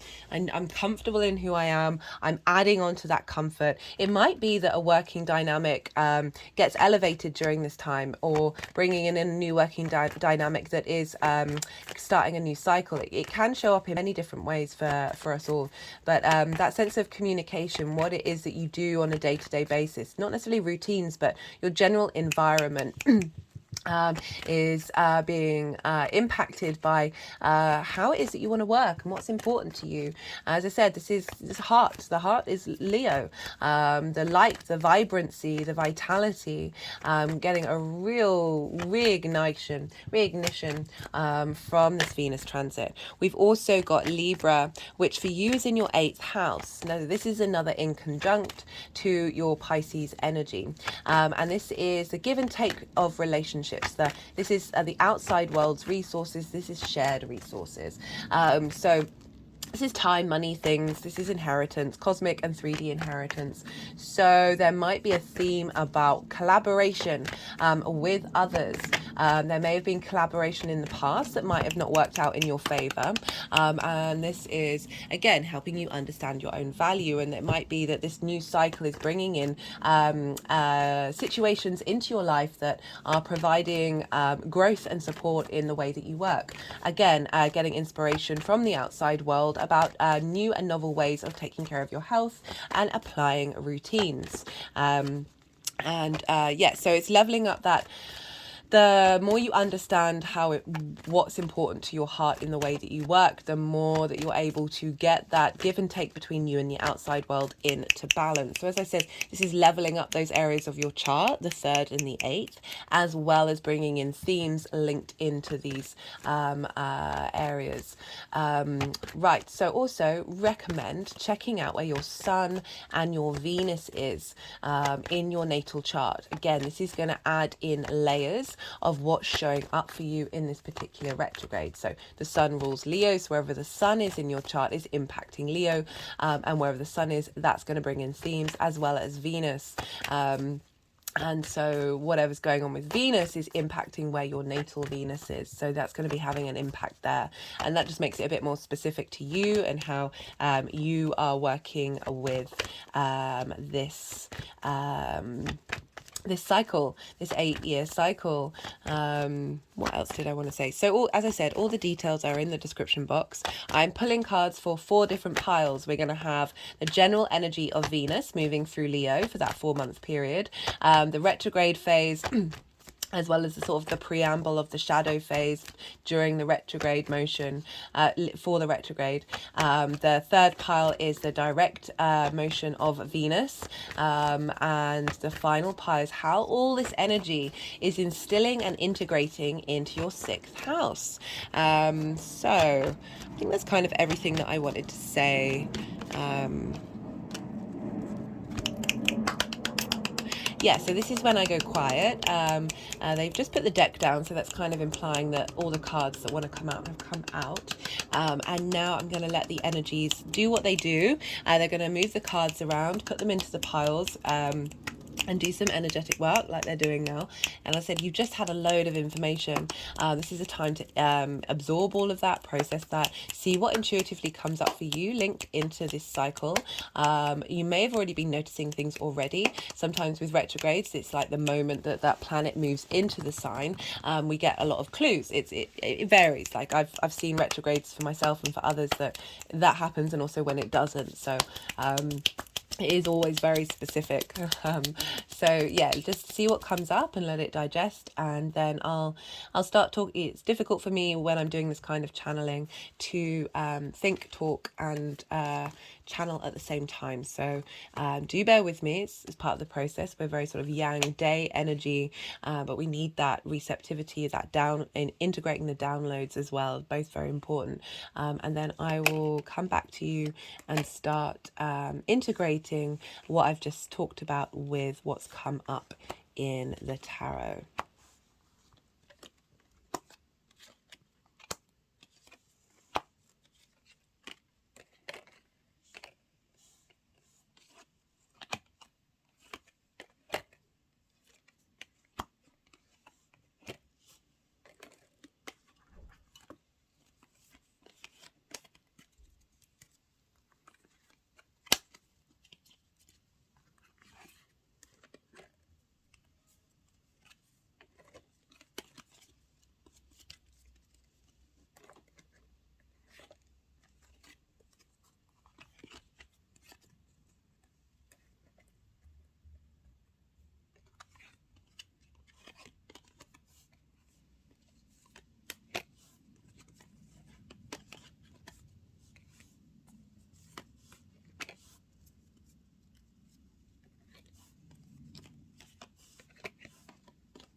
Okay, so we have for the energy of Venus moving through,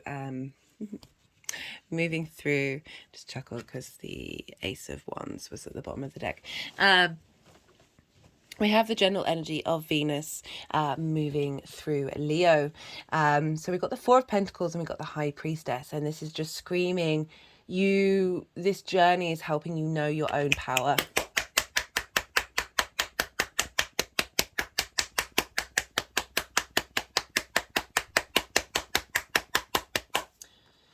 It's making me think you've got Saturn moving through your first house, so there's a sense of really knowing your own integrity, and this Venus transit facilitating that. You know, Saturn likes us to work, right? So the Four of Pentacles, this is very much being in your own power, knowing your own strength, your own just there's and I like it with work as well, but and the physical body and health, and doing routines in the 3D realm. So it's a very sort of 3D house, right? And Pentacles is Earth. It is the 3D realm. That this journey is helping you get in command of your structures and your forms and the way that you go about things. And the High Priestess is saying, you have all of this within you. It's not necessarily about taking action, but there's more. I'm more getting from this that there's the High Priestess, things come towards her. She's not running out and seeking it. So it's kind of what I was saying about the light, that if you need to be seen at work and validated, that this is kind of saying whatever trauma responses linked around that are getting cleared out, because the High Priestess, she's so in her own power. It's quite ridiculous, but it's also linked into that intuition. Like, you're going to build that really strong intuition of knowing what's important, knowing what's worth spending your time on.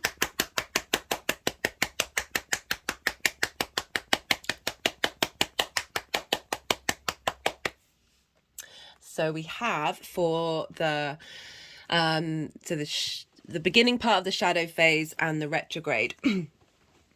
We've got the 10 of Wands and we've got the 8 of Swords. These cards have come out a fair amount. Sorry, not the 10 of Wands, the 9 of Wands and the 8 of Swords, with the Knight of Cups and the Hanged Man. So this has been quite a common theme with this pile, that there are some difficult cards that come up because with the retrograde, this is a time of contemplation and revisiting. And as I said, like, sometimes the universe can send you triggers to let you know that you've grown and you've evolved. And not getting sucked back into it and being able to be mindful of it. And I say that because of the this has turned up a lot for this pile. So the 9 of Wands is about, you just feel like you're on the defensive. You're still standing. There's a lot of strength within you, but there's a burnout. So it might mean not getting recognized at work, having lots of things going on, which means that you're not taking care of your health. You know, I kept saying the word inflammation. I really recommend, I mean, inflammation, they're finding out that it's basically all of disease is linked into inflammation. There are numerous things that you can do to help reduce this and diminish this. Cortisol and fear are also things that create inflammation, but that's just a side point. So this is about just feeling like every situation that you go into, you're constantly having to stand up for yourself.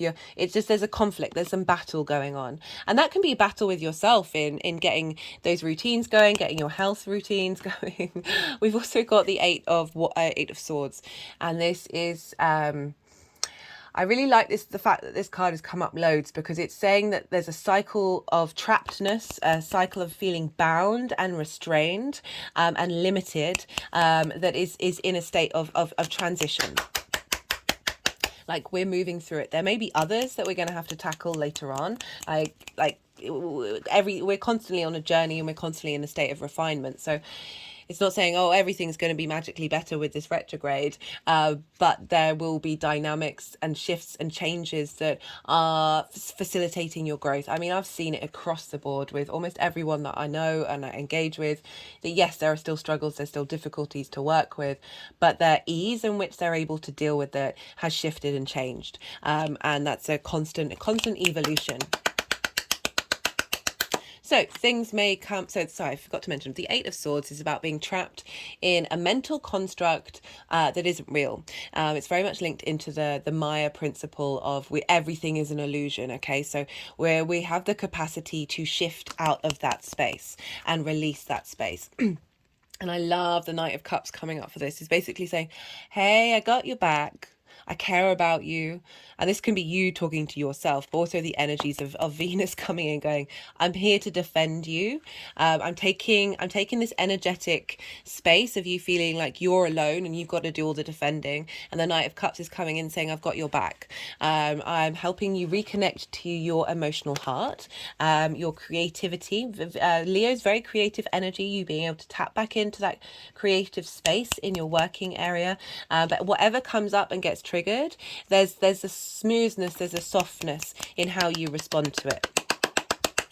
You can see why you're emotionally responding to it and why you may have emotionally responded to it in the past, with some clarity and with some love thrown in of being like, okay, I understand that old version of myself and why that old version did those things that they did in that past cycle. You've now moved on. We've got the Hanged Man, and as I said, this card's shown up loads for this pile.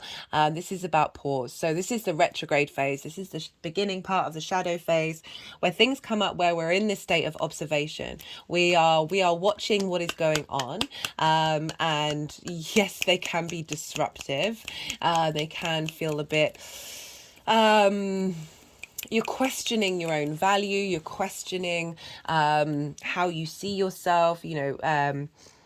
But this, with a retrograde Venus, it can often feel like you're not good enough. And these things come up in order for you to really see the utter wonder and beauty of you inside of yourself. My hands have just sort of curled up over my heart chakra. And I like how this has turned up, because this is acceptance of that. This is changing your perspective. Odin, the Norse god, was upside down on the world tree for 9 days and 9 nights and received the wisdom of the runes, which is another form of divination.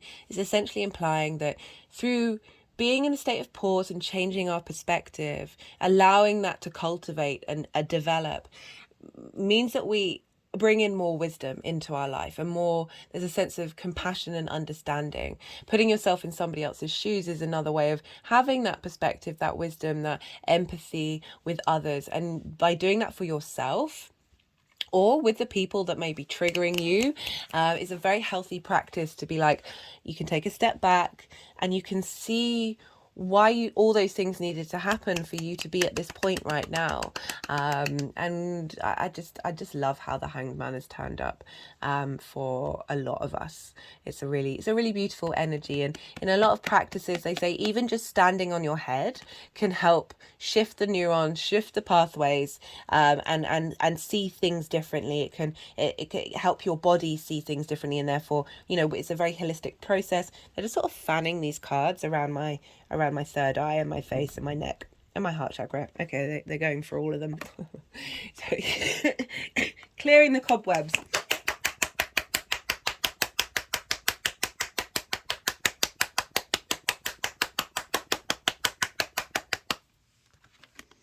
Channeling is such a weird thing to do, I tell you guys. Pisces. I just imagine you've got some experience with that.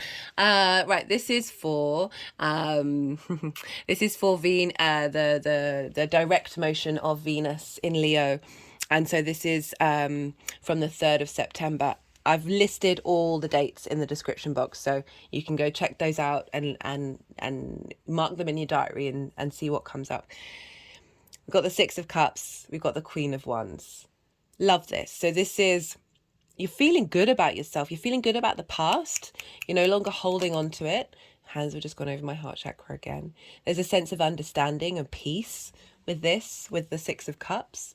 The sixes represent protection, represent support, represent healing. And we've got the Queen of Wands. This is showing up loads. Very fiery, or like it is sort of Venus in her embodiment of the fire energy. There is it's wands here, so very creative. You're able to take action. But with the Queen, you know what you're doing. You're confident in what it is that you're doing. There's an independence here. There's like, I see where I've come from, I see what's going on, and now I'm able to move forward and start taking action. Admittedly, when it goes direct, things might not necessarily get up steam, but you're embodying this space.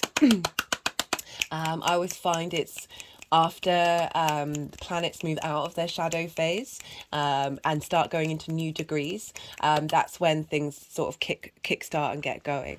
But I really love this coming in of being at peace and yet still looking to the future, still planning on taking action and being very confident in who you are. And again, linked into how you work, just feeling a bit more creative, a bit more inspirational. Your heart is feeling very strong. They've just put these cards over my heart chakra. Your heart is at peace and vibrant. Linked into health and routines. I feel like there's a real boost of vitality. The sun is going to move through there. Whenever we get the sun there, there's a real sense of every year we get a boost to our health whenever the sun moves through that sign. And this is, yeah, there's a lot of power here. And, you know, I talked in that introduction of all the different aspects. There's just a lot supporting us for having a good time. Right, so we've got this energy instigating in this area of your life. We've got the King of Cups, we've got the Three of Wands, we've got the Magician, and we've got the Emperor.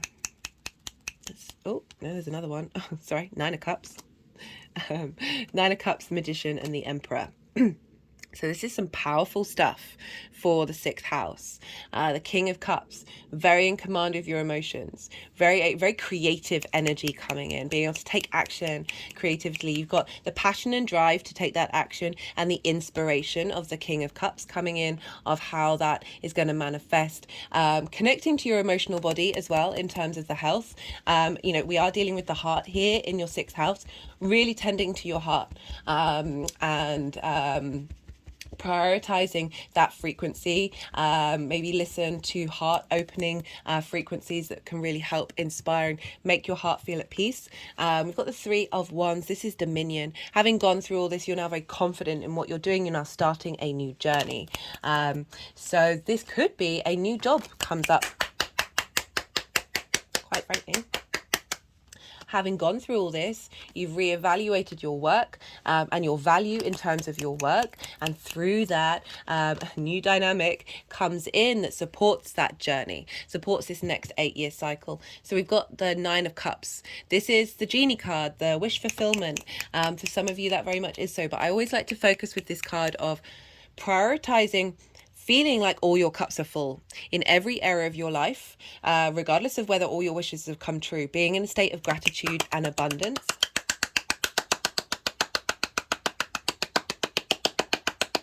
But it could be that a job comes in that you're then really able to embody how you want to work in the future for some of you. Yeah, very creative energy, connecting, you know, it is a heart space, very emotional, nourishing others, allowing them to see themselves, allowing yourself to see yourself. We've got crowning this, we've got the Emperor and the Magician. So just thinking where Aries is in your chart. Aries is in your second house of your values. So we've got this dynamic, because the nodes are changing sign, right? I'm just thinking, yeah, and also back to Libra and Taurus. So how you communicate and the give and take between you and the world are getting into balance. You're refining that, and you're striving for, with Aries moving, with the nodes moving into the second house of Aries. This is the Aries card, that bringing in more money, bringing in more skills and more like a knowing. You're striving for that. You're reaching for that, and this Emperor energy coming in the sixth house, like sort of. That's part of this shift and change of the nodal cycle of Venus being like we're getting you to this space. This is about the King of Kings. This is about knowing your own sovereignty, but very wise and very making decisions that are not only serving you, but serving your community. There's really acknowledging your own inner divinity. And you've got the Magician that's wanting to crown all this energy. This is about taking action. You've got the High Priest. Ooh, ooh. I mean, I clocked it earlier, but I've forgotten about it because that's how my brain is. The Magician and the High Priestess. So, you know, overall, allowing your intuition to cultivate and grow and knowing your inner worth. And by doing so, you're getting to a space of really being able to then take action. So the Magician is about knowing you have the resources that you need in order to create magic.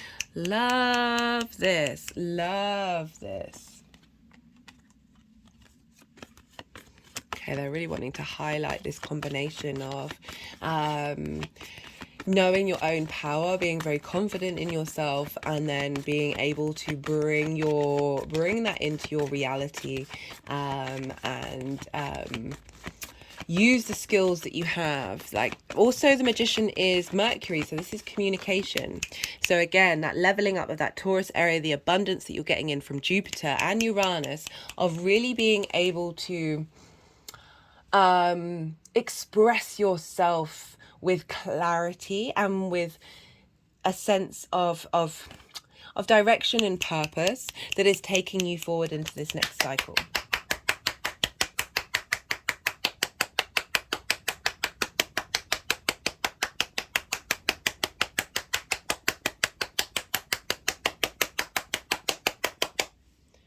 Well. Right, I'm going to pull some clarification cards for you, Pisces. Let's see what other messages want to come through for this Venus transit in Leo. Very confident energy, very vibrant. Yeah, as I said, like, look to she moved into Leo on the 5th of June, so I think I might have mentioned this already, and I do apologize if I've already repeated this.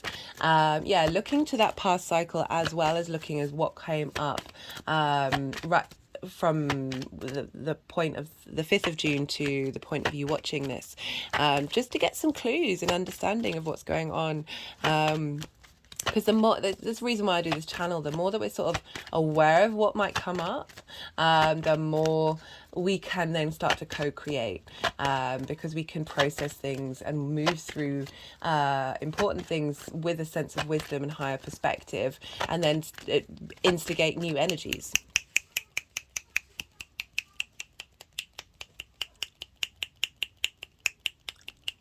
Just had an energetic release. Right, what wants to come through? No, they didn't want that one. That was perseverance. That might resonate for some of you, but they did not want that card.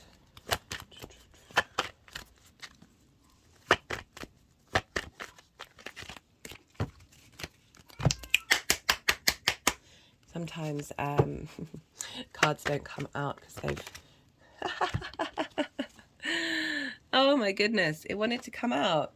It feels, yeah, I was just about to say, it feels like it's just highlighting what you've gone through, and how you've kept going. Like that 9 of Wands is very much there's someone who keeps going, who keeps being relentless despite everything that's going on. It's not an ideal situation, but you're not giving up. You've not given up. And I like how the cards reflect there's a shift in this dynamic, like especially that 6 of Cups and the King of Cups. So there's adding in that emotional flow, that emotional creativity and peace. We've got music. Okay, so for some of you, this may be very relevant to the way that you work. It might be listening to music can really help you in the way that you work. Our heart connecting to those frequencies. Also, with that music card, so it might be some of your working environment, that I link it into frequency. So I'm just going to pause for a second. I link it into frequency because the energies that I channel, they absolutely love music. Music is one of the fundamentals of the universe. We all have, frequency and vibration are fundamentals of the universe. And we all have our own frequency. And this can be very useful to help you get in alignment with understanding how you work. Maybe listening to power up music before you go into work can really set the tone for the dynamic.